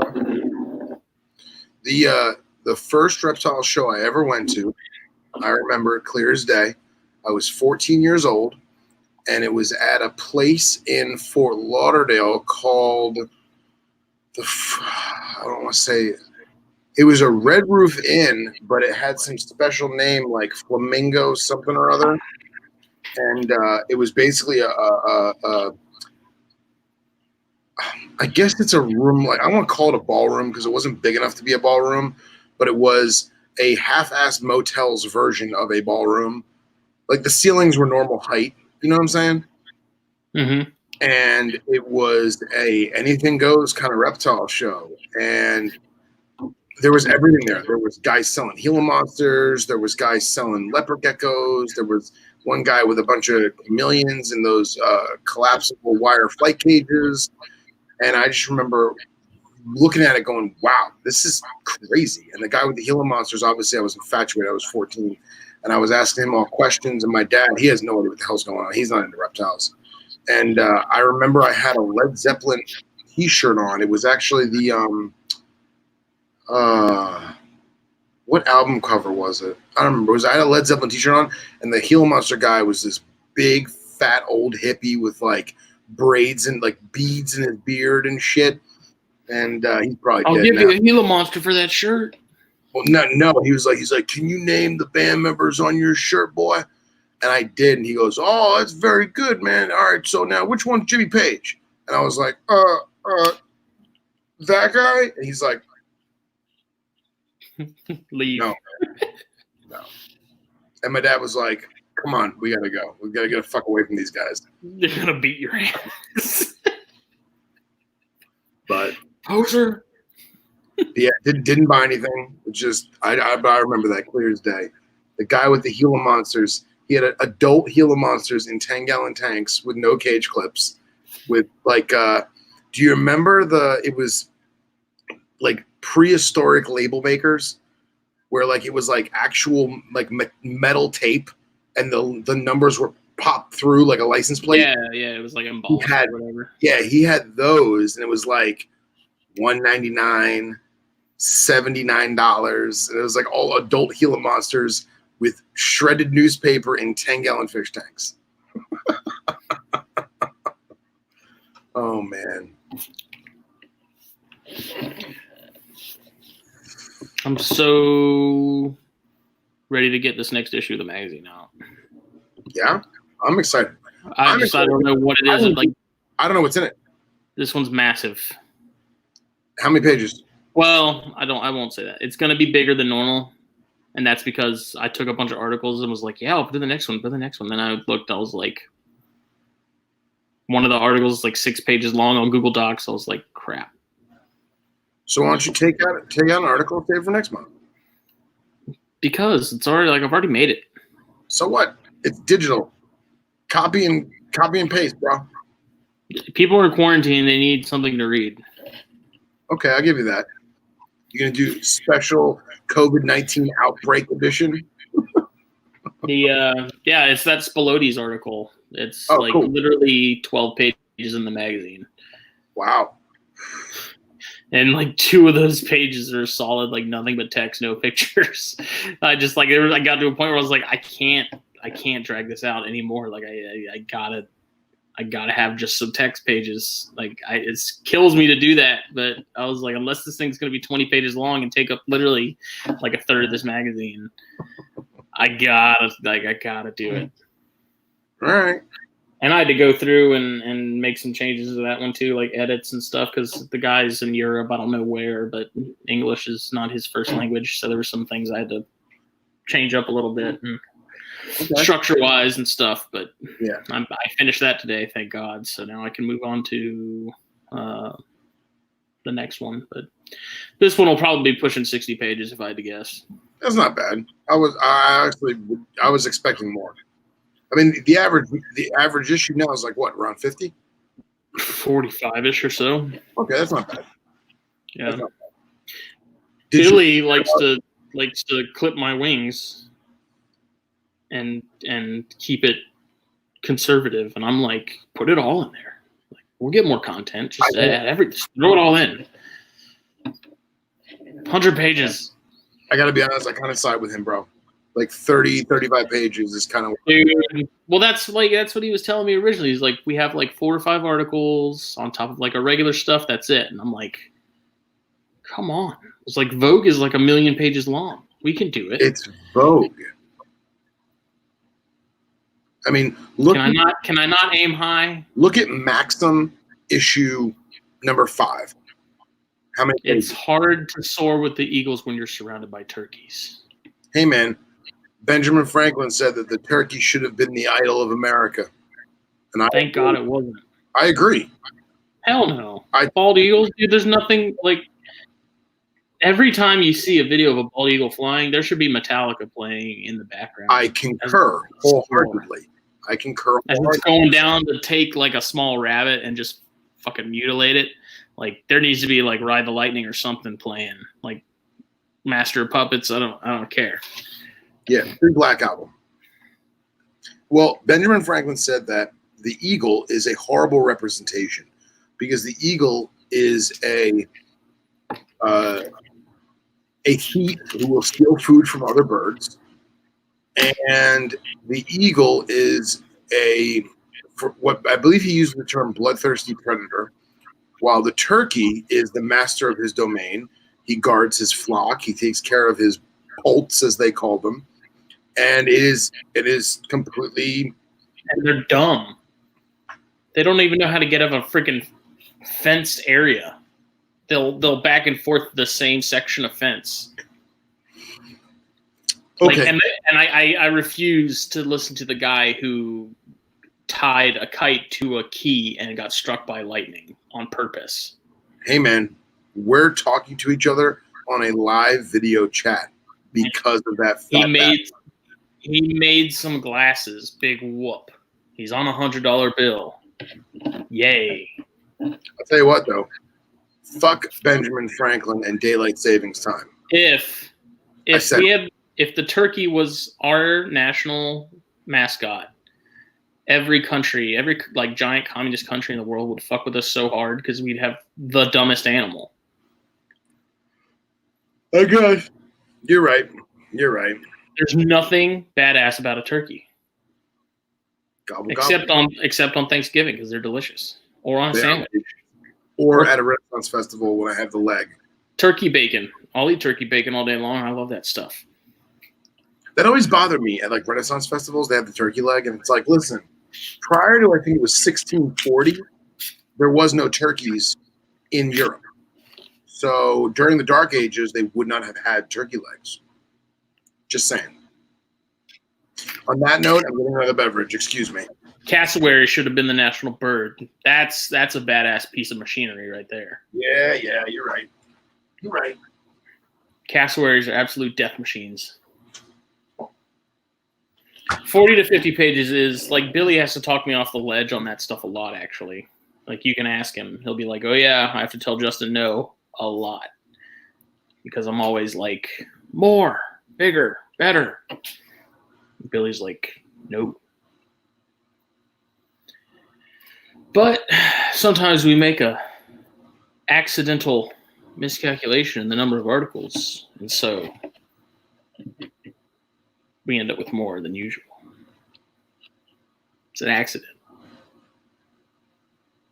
Accident. Thank you, Copney. That's perfect right there. And no one is stuffing anything up a bald eagle's ass. Except for freedom. But I think they do that themselves. I have. And you know what? Old James Lewis there at Simply Serpents really came in clutch for me because I had one person lined up for the industry spotlight for this next issue, sent them the questions, never heard back from them. Like, they completely ghosted me. Then I hit up somebody else, sent them the questions, still haven't gotten them back. So I messaged James today. I said, yo, you want to be the industry spotlight because I need someone short notice. I know you're in quarantine because you told me the other day you wanted us to live stream THP because you were bored. So I said, if you're sitting around at home and you want something to do, here's a questionnaire, fill this out, and I'll make you the industry spotlight for this upcoming issue. And sure enough, that sucker is done and waiting for me. Who are we talking about? James Lewis. Oh, cool. Cool. That's the one thing you learn with magazines when other people are right before you is always have a plan B because plan A is almost always going to not get back to you on time. Yeah. Ideally, you want possibly a plan C and a plan D. Well, who is supposed to be this month?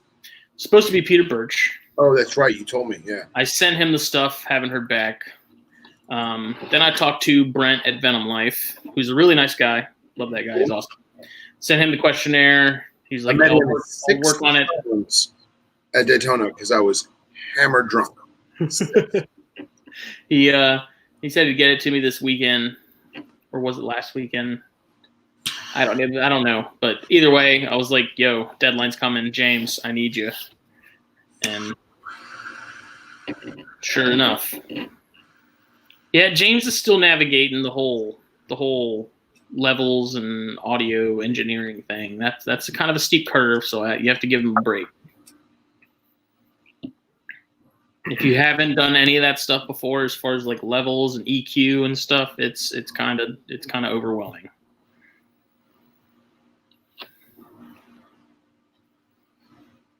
How's that 12 going? It's all right.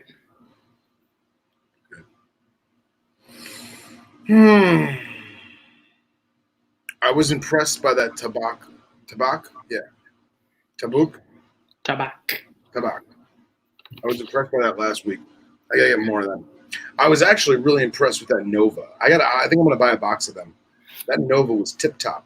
Oh, really? Maduro Torpedo. That was good. I got some stuff on cigarbid.com. Oh yeah, tell me about that.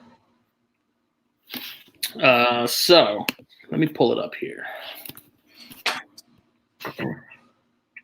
Yeah, I decided not to buy anything on that website because I knew I had snake stuff coming up. Oh no! There I am. Oh, there you are. Okay. I'm here. This is where I am.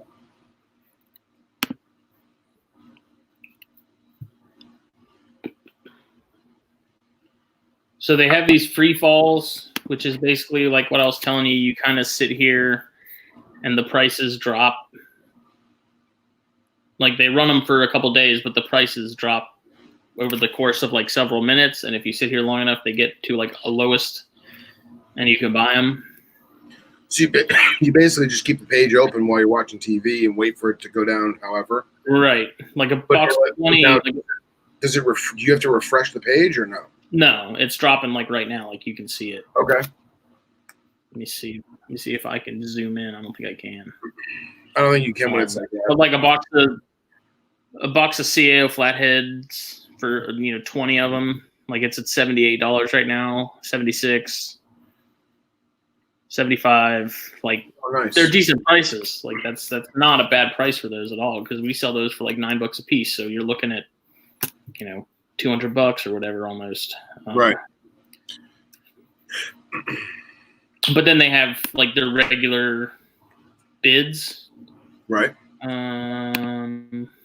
Like regular auctions. And some of them, they're not worth you can bid low, but you're probably going to lose. And some of them, they get to a point where you're paying more than what you would at retail. I guess some people are just too stupid to realize that. Well, it's like any auction site. You're drunk at 3 a.m. You want to outbid the asshole. Mm-hmm. But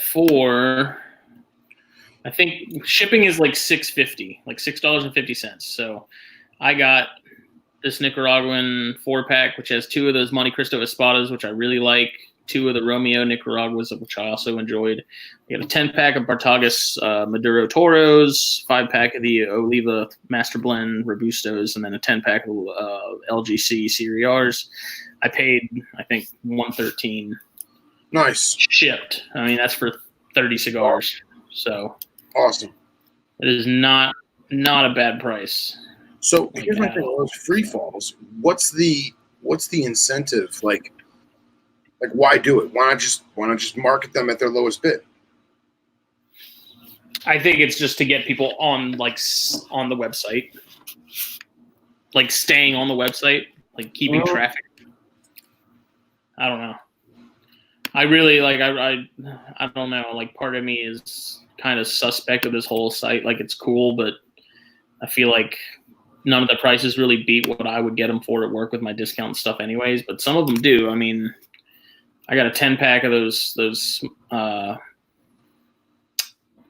Partagas for like $17. So it's kind of hard to beat, but none of it is really anything stand out either. I mean, there's some stuff on here that's really good. Like, they have these Godifiers, which are pretty hard to find, but a box of 5 is at $100-something. A lot of diesel, which most of the diesel stuff's not bad. A lot of other stuff I've just never heard of that I have no desire to really try. These Monte Cristo Medianoches here look really good just because look how dark those are. Those are like pitch black. Yeah, I actually just typed in my Nova to see if anything came up, and I don't even think they have any. Mike Rita, that's another good one. That's from Steve Saka. The Griffins, that's a really good light smoke. Rosa Sharon is a really good light smoke. These CAO Americas I actually enjoyed a lot. I don't know why. They were just good. Pack of 15 of those for 50 and change. Like, I mean, some of the prices are really decent. Like, when you're getting stuff that's, $2 a stick, but it's still a premium cigar. Like, that's solid. Yeah. Those master blends, like, those are great. Like, the Robustos on the master blends we sell for like $11.95 a piece. You can get a 5-pack on here for, I want to say, like $25 and change. And that's like the best cigar Oliva makes, in my opinion, is that master blend. Hey man, they got their Flying Pigs 4x60 for a box of 12, and it's at $95. That's fantastic. Yeah, and I mean, I pay more attention. I pay more attention to the free fall than I do anything else, just because the auctions, it's like I'll put in a bid, but I can almost guarantee you I won't win it, and I usually only go at like a certain amount, because after that I'm like, I could get these cheaper if I wanted to. Right. So these free falls are kind of where I stay, and they update them, I think, daily. Like, there's new ones dropping all the time.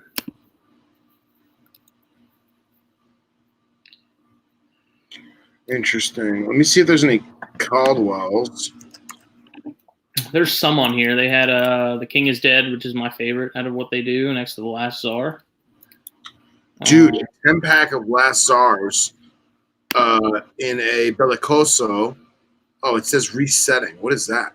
It's when it hits that very bottom price, it starts back up at the top and drops again. Yeah, because it said like 70 something, and now it's back to 114. Yeah, it'll drop. So that's kind of how you know where it's going to restart every time. Okay. But yeah, man, dude, I would do that for 70 something for 10. That's not bad. Yeah, it's I think I'm paying $7 and change when those Yeah. last are like 13 a piece. It's like I half was the gonna price. say, I think I just paid. I didn't get a Bellicoso. I think I got Coronas, and I think it was like $17, man. Mm-hmm.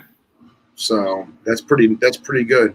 Yeah, and then like the neat thing is you pick if you want them. Like if you're on here every day and you win something every day, you pay. You can either choose to pay for it daily, or you can have it shipped like on a Monday or a Tuesday or a Wednesday.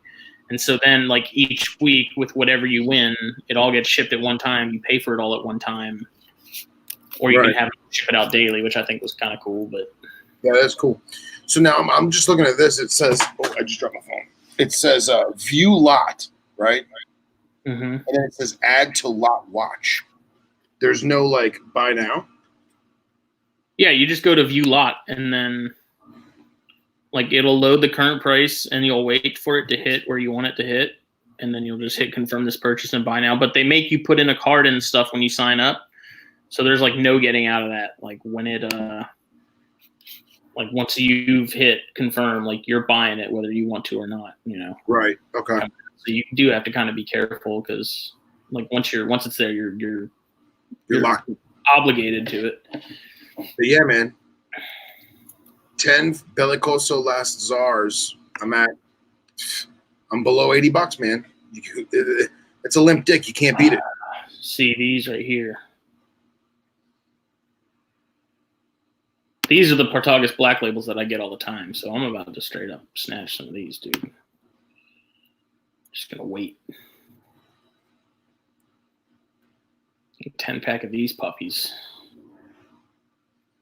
I did not listen to the Boa cast because I'm not a Boa guy, and like I don't know, it just I saw it, but I also did not listen to it. I feel bad because I just, like I said, it's rare that I have the free time to like, because if I listen to a podcast, like I want to pay attention to it and what they're saying. Mm-hmm. It's pretty rare that I'm not doing something where I can do that. And like, that's something I thought about too. Recently, I was cleaning cages upstairs, and who did I have on? I think I had NPR on, and it wasn't an actual episode. It was one of the new Carpet Clip Notes, mm-hmm. and I really wanted to hear it, you know.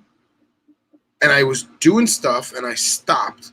I put the snake back in the enclosure, and I stopped, and I look, and I'm like, I have no idea what they just said at all. Yeah, that's my problem. Is like I feel like then I have to go back and re-listen to it. Yeah. And I'm like, wow, I can't do this because I'm so focused on the animal. I mean, for obvious reasons, and it's not the same as like just driving to work. Like I know that sounds stupid, and like obviously I should be paying attention when I drive, but like when I'm driving, my mind is on the driving, but I'm also listening. But when I'm doing the actual cleaning and stuff, or feeding, I'm like there. You know what I mean? Yeah. Yeah. What's funny, Copney, is I have a massive tattoo of a Brazilian on my leg that I never got colored in. It looks great in grayscale, but I never got it colored in just because I'm an idiot. And I've had so many Brazilians over the years that now I'm kind of like done with it. And like I don't regret the tattoo by any means, but everyone thinks I'm a boa guy because of the tattoo, and I'm not at all. Like honestly, the only boa I would ever get again is maybe Candoya and Brazilians, if that. I've been tempted to get Candoya. Yeah. Oh, the kid Caleb's got those babies he got. Those things are adorable. Adorable. Little flat heads. They are a bizarre looking snake. They are bizarre. How bizarre.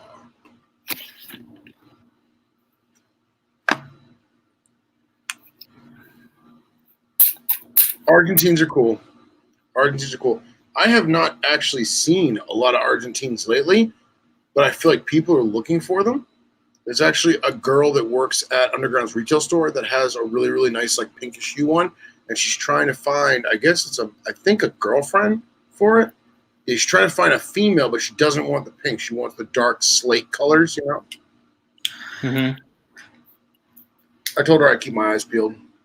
She's cool people. So I went out. Side note, do we have time to have another conversation? Yeah. Okay, I didn't know. I'm looking at the clock. It's like 1:50 right now. So I recently went herping with a longtime chick friend of mine. Oh. And she has dated my friends, and her and I we're just friends. And she's very attractive. She's very cool. Her and I don't see eye to eye on a lot of things, but awesome. It's not going to stop me from hanging out with her and having fun and going herping and whatever else. But I was curious as to ask other herp friends, how many of you guys and gals, whoever may be watching, I don't think Dom's watching, but I wish she was so I can ask her, or Carly, have a herper as a significant other. And I think it's few and far between. I really do. And I'm wondering if it is good to have a herper significant other, or it's better to not. That's a tough one. It is. Because you can share your interest and you can share your passion, or it makes it special because it's yours and you both have your own thing. Right. At the same time, not to generalize and sound sexist or chauvinistic, but a lot of my herper chick friends I wouldn't date because I kind of feel like some of them are one-uppers. You know what I'm saying? I mean, that's just me. Maybe I'm a jealous little girl myself. But like, I don't know. I think about that. I'm like, man, I really would love to meet a girl, because obviously I'm single right now. I would love to meet a girl who's into animals, who's into an animal person, not an animal lover. Does that make sense? Yeah. Because there's a definitive difference. Like a clean slate. Yeah, but like, I wonder if it's better to have a significant other who is into reptiles, or someone who's not but enjoys that you enjoy it, or perhaps becomes one from you. You know what I mean? I wonder how that is. What's better? What's better or worse? I think it kind of depends on the person. You know, like some people would rather. What's that? I don't know. I did in the past, but I would say no, because your reptile money gets split into different projects. See, that's kind of the thing. You know? But Copney says that he brought his significant other to the Carpet Fest and she loved it. But now, Copney, is your significant other? Forgive me for not remembering meeting her. That weekend's kind of blurry. But is she a herper, or did she become one because of you? That's another question. One by default. Right. Like, for example, you and Katie. So if Katie wasn't betrothed to you, she would never play with a snake, right? Or a frog, right? But you've shown her the light, so to speak, and she's nowhere near as passionate or enthusiastic about it as you. But obviously, she doesn't mind it. She saves my Pumilio when they're running freely in the house. Exactly.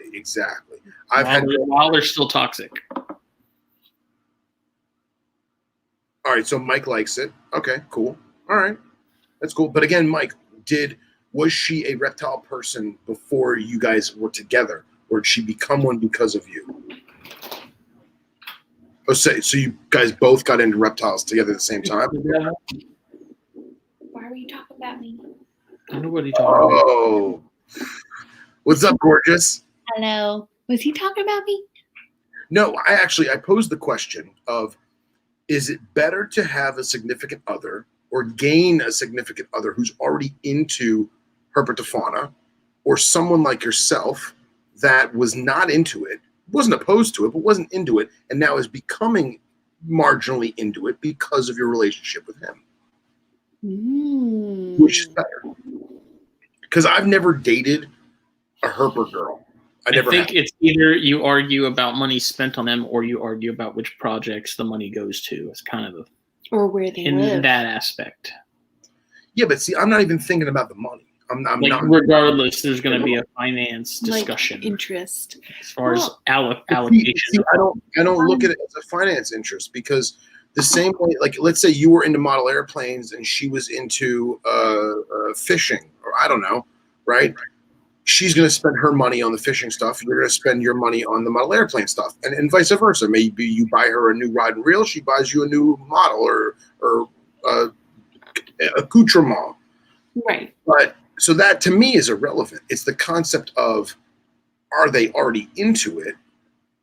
Is it better to find a girl who's already into it, or a significant other, who's into it, or someone like yourself that wasn't necessarily into it, not introduced, but was tolerant of it, and then it grew on them? I think tolerance is key starting out. Like if you have somebody who's just like completely like snakes, like maybe they have like, or reptiles in general, like maybe they have like a real phobia of it. Oh no, yeah, it's not gonna work out. Yeah. But if you have someone who's like, I mean, people are allowed to feel how they feel about things. I think that tolerance is better than nothing at all. Well, no, of course. I can't date a girl who is intolerant of the reptiles. I can't. It just won't work. No. That's your interest. That's what you're into, and that would be like trying to put away a part of yourself. Yeah, I mean, there's 6-foot snakes in the bedroom, for Christ's sake. You know what I mean? So, I mean, they're in nice ass cages, but see, Bill gets to do it. What's that? Bill is a single individual. I also didn't live with her. Mm-hmm. If we moved together, that would. Huh? I said if me and my ex lived together, there would not be any snakes in the bedroom. That's a given. I get that. Yeah. But she's also not into it at all. So, for example, the first night that she ever slept over, one of the Crebos fell off of the vision lip and did the boom, you know? Mm-hmm. And she wakes up and she's like, what was that? Oh my God. And me and the dog are like, huh, what? Huh? You know, we're used to it, you know? And she's like, I think the snake's getting out. I was like, no, it's just an idiot, you know? So that took some getting used to. And she had no problem. And she would walk up to the glass and she'd look at the glass and she'd, you know, do that. But if I took that animal out, she was out. She was out. She's like, I'm going in the kitchen. Goodbye. Yeah. It's like, well, I'm coming with you with the snake, so. That's rude. No, that goes back to our very first conversation of being respectful of other people's limits. Now, well, hold on a second. I'll throw myself under the bus. I have done that. I have been like, look at you holding this. But then again, I've also had girlfriends where they were like, listen, I'm not into it, but yeah, I'll hold it. That's cool. Oh, it's cute. You know, whatever. But again, her holding it, her being tolerant of it, her appreciating my enthusiasm and my passion for it. It wasn't for her, but she respected it. She enjoyed it. Whatever. I'm happy she's happy. You know, she's happy that I'm happy. Whatever. But my question is it better to find someone like that, like you, for example, or to find someone who already has their own animals, already is into it? So I don't know. Hi, hey Brandy. I don't have a good answer for that. It's a theoretical. It's a what if scenario. There's no way to answer it, you know. Right. Because there's so many other elements that go into a relationship. Of course. You know. But that is a big thing that on first dates I let them know. I'm like, listen, gotta let you know that got a few pets at home. You know. Yeah. And they're like, walk right by that big old spider on the doorstep over there. Did I really? Yeah, look at that mammoth. Oh my God! Close the door before he gets inside and crawls on my face in my sleep. I can't handle that shit. Grandma Stola run around the room? I mean, it might as well be. It's just a big old wolf spider. Yeah. What was I going to say now? I forgot. Maybe it'll attack that fly. Oh, that'd be so cool. I just want him to get away from the door. I'm very anxious. It's fine. I love it because you walked literally like you almost stepped on it. Katie, well, I forgot it was there until a minute ago. What an asshole. Did you dye your hair, Katie? Yeah. I went blonde for the summer. I noticed that shit. For beach season that no one can enjoy. because of I went to the beach coronavirus. on Saturday. We buried Ellie up to her neck in the sand. It was awesome. I like what Cox put. That's well put, sir. Yeah. I love how Cox's picture is him as a ninja. Ryan's got it figured out. He does. You can't weird him out too fast because That's the problem. Is that I didn't weird you out with it. that's because I knew you in high school and I knew you were a freak then. That's true. Well, Sure. I do. Come to think of it, Cox is right about the whole third date thing. So, like, what I'll usually do is on the first day, I warn him, like, listen, I do a lot of stuff with exotics. I help out with this and that. I mentor a couple guys. Like, oh, really? Do you have stuff at home? And I go, yeah, I got a couple things at home. Like, really? Like, where are they? Are they just loose? Yeah, they live under the bed.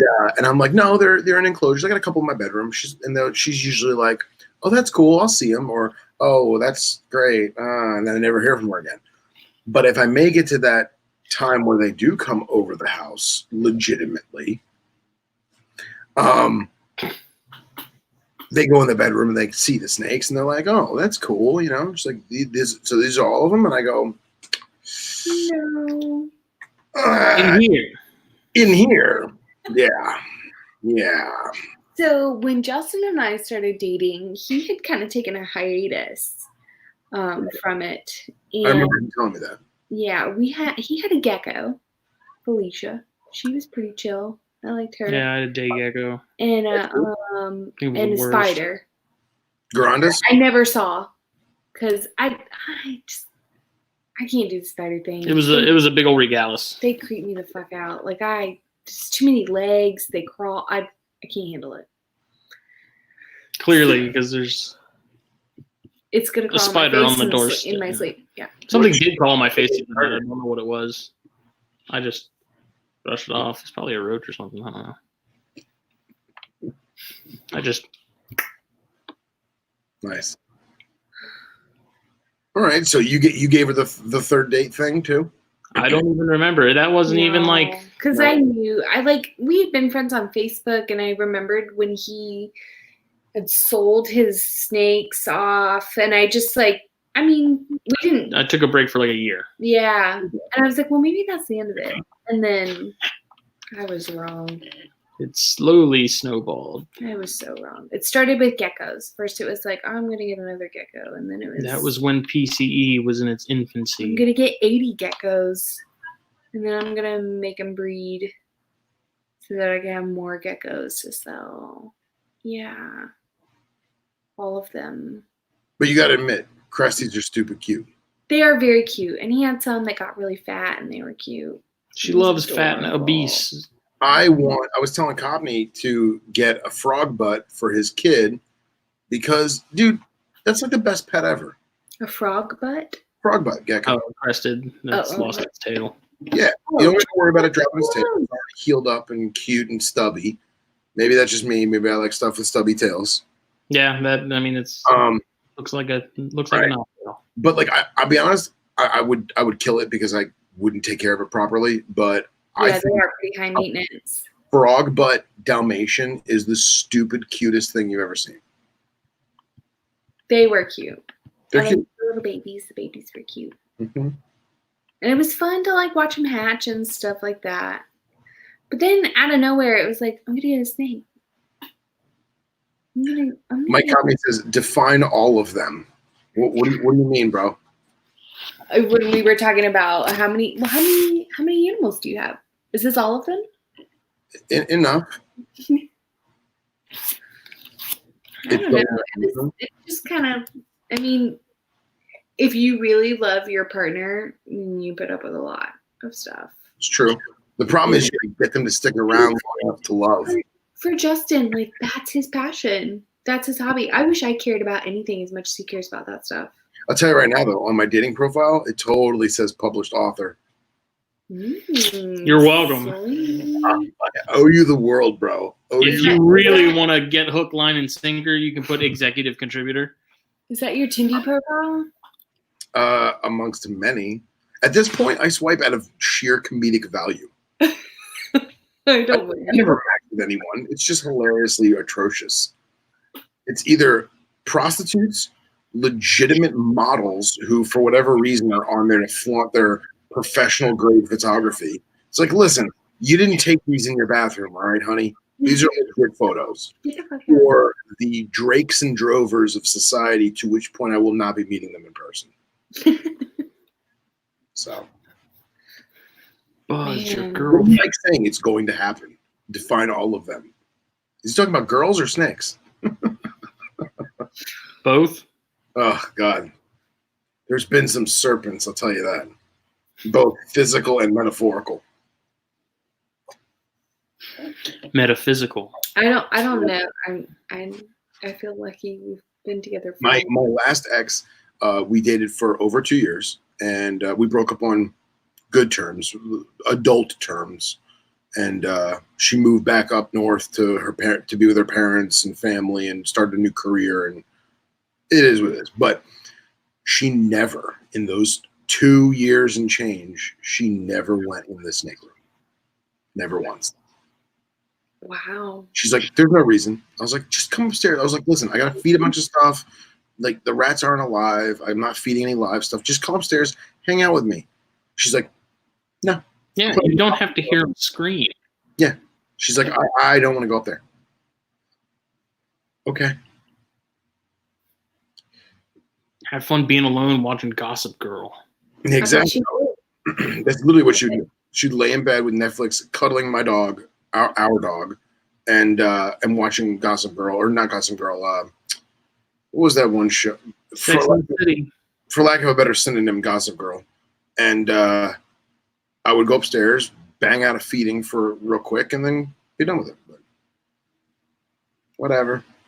She'd go on her trips, but she wouldn't touch anything. Yeah. That's kind of how we do. I mean, like, I'll go in there and talk to you, but I'm not. I mean, that room is kind of too small for both of us to be Do you guys have a one-story house? Yeah.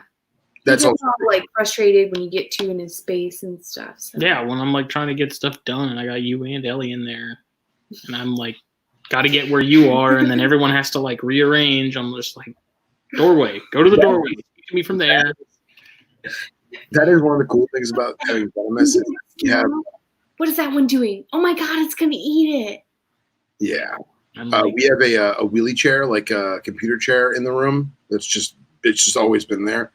So like when I did have a girl or a friend come over, I'm like, listen, you sit in that chair and you press your back against that wall and you do not move. And they're like, what? I was like, if something goes on the floor, you lift your feet up and you do not move. And they're like, okay. That is kind of helpful. Yeah. Well, the room he was in before, it was a little bit bigger. Or maybe you just had less stuff. I think it was a little bigger. Because that was easier to sit in there. Like that room would be the same size if that closet wasn't there. If it didn't, poke out. Yeah, probably. That stupid wall. Can we take our Yeah, house? I actually in the snake room there's a closet that The snakes are not going to live I there. taped. It's full of crap. It's full of junk. Stuff that I don't even think belongs to us. I don't even know whose it is, but it's packed full tight. And then I have like pro taped the seams, right? So like nothing can get into it, but at the same time you physically can't open it. You have to like take a razor and like cut the drywall to get it out. And I want to gut it, throw everything away, take the doors off, and then use that space and put visions or racks in that space, right? That's what I should do, but It's not really your building to be able to do that with, right? at all, it's not. I need to buy a fucking house. You'd have some very angry people. Buy a house. Well, I ripped up the carpet. Until your septic just like starts flooding. Yeah, so I'm told. The room in there had carpeting before we made it a snake room, and my roommate used to keep his dog, a puppy, caged up in that room during the day. Yeah. Well, the dog learned how to kick out the plastic tray on the bottom, and then it was like a bigger mesh or whatever, and it would dig and dig and dig, and then it destroyed the carpet in that room. Yeah. So I said to him, I was like, listen, man, we're going to have to redo the carpet in this room anyway. I was like, I'm just going to rip it up and leave it concrete. And he's like, I don't care. So it took me like 6 weeks, for like an hour a night just because it's painstaking, and I don't have any real tools. So I took the back end of a hammer and I pulled up all the carpeting myself, all the pads, pulled out all the nails, and made a concrete floor. So that's what I got there now. Yeah. So the room's already fucked. But. Can we do that in ours? No. Do you have carpeting? It's brand new carpet. Oh, In the snake room, I do. What color? Just beige. Your typical beige. But it's brand new. I mean, like, he replaced it before he sold the house to us. Okay, that's good. And if you stop throwing the stuff all over the floor. I don't mean to. What, mulch? No, yeah, well, like the papery mulch. yeah, the critter care sometimes doesn't make it all in the trash can. Not my fault. All right. It is your fault. You are a grown ass man. Do you have a shop vac? No, but I would like to get one. I want more little baby ones. I think I have enough reason to have a little baby one. Just because I get dirt everywhere, but You can use it for everything. Oh well, yeah. I get dirt everywhere, and I have a broom and dustpan, and I sweep up because it's concrete. I don't care. That's the other cool thing about concrete is I spill rat blood, I spill water, I spill. You could just throw some bleach on it and move on. I mean, I just Chlorhex, you know. Yeah. Mm-hmm. Yes, ma'am.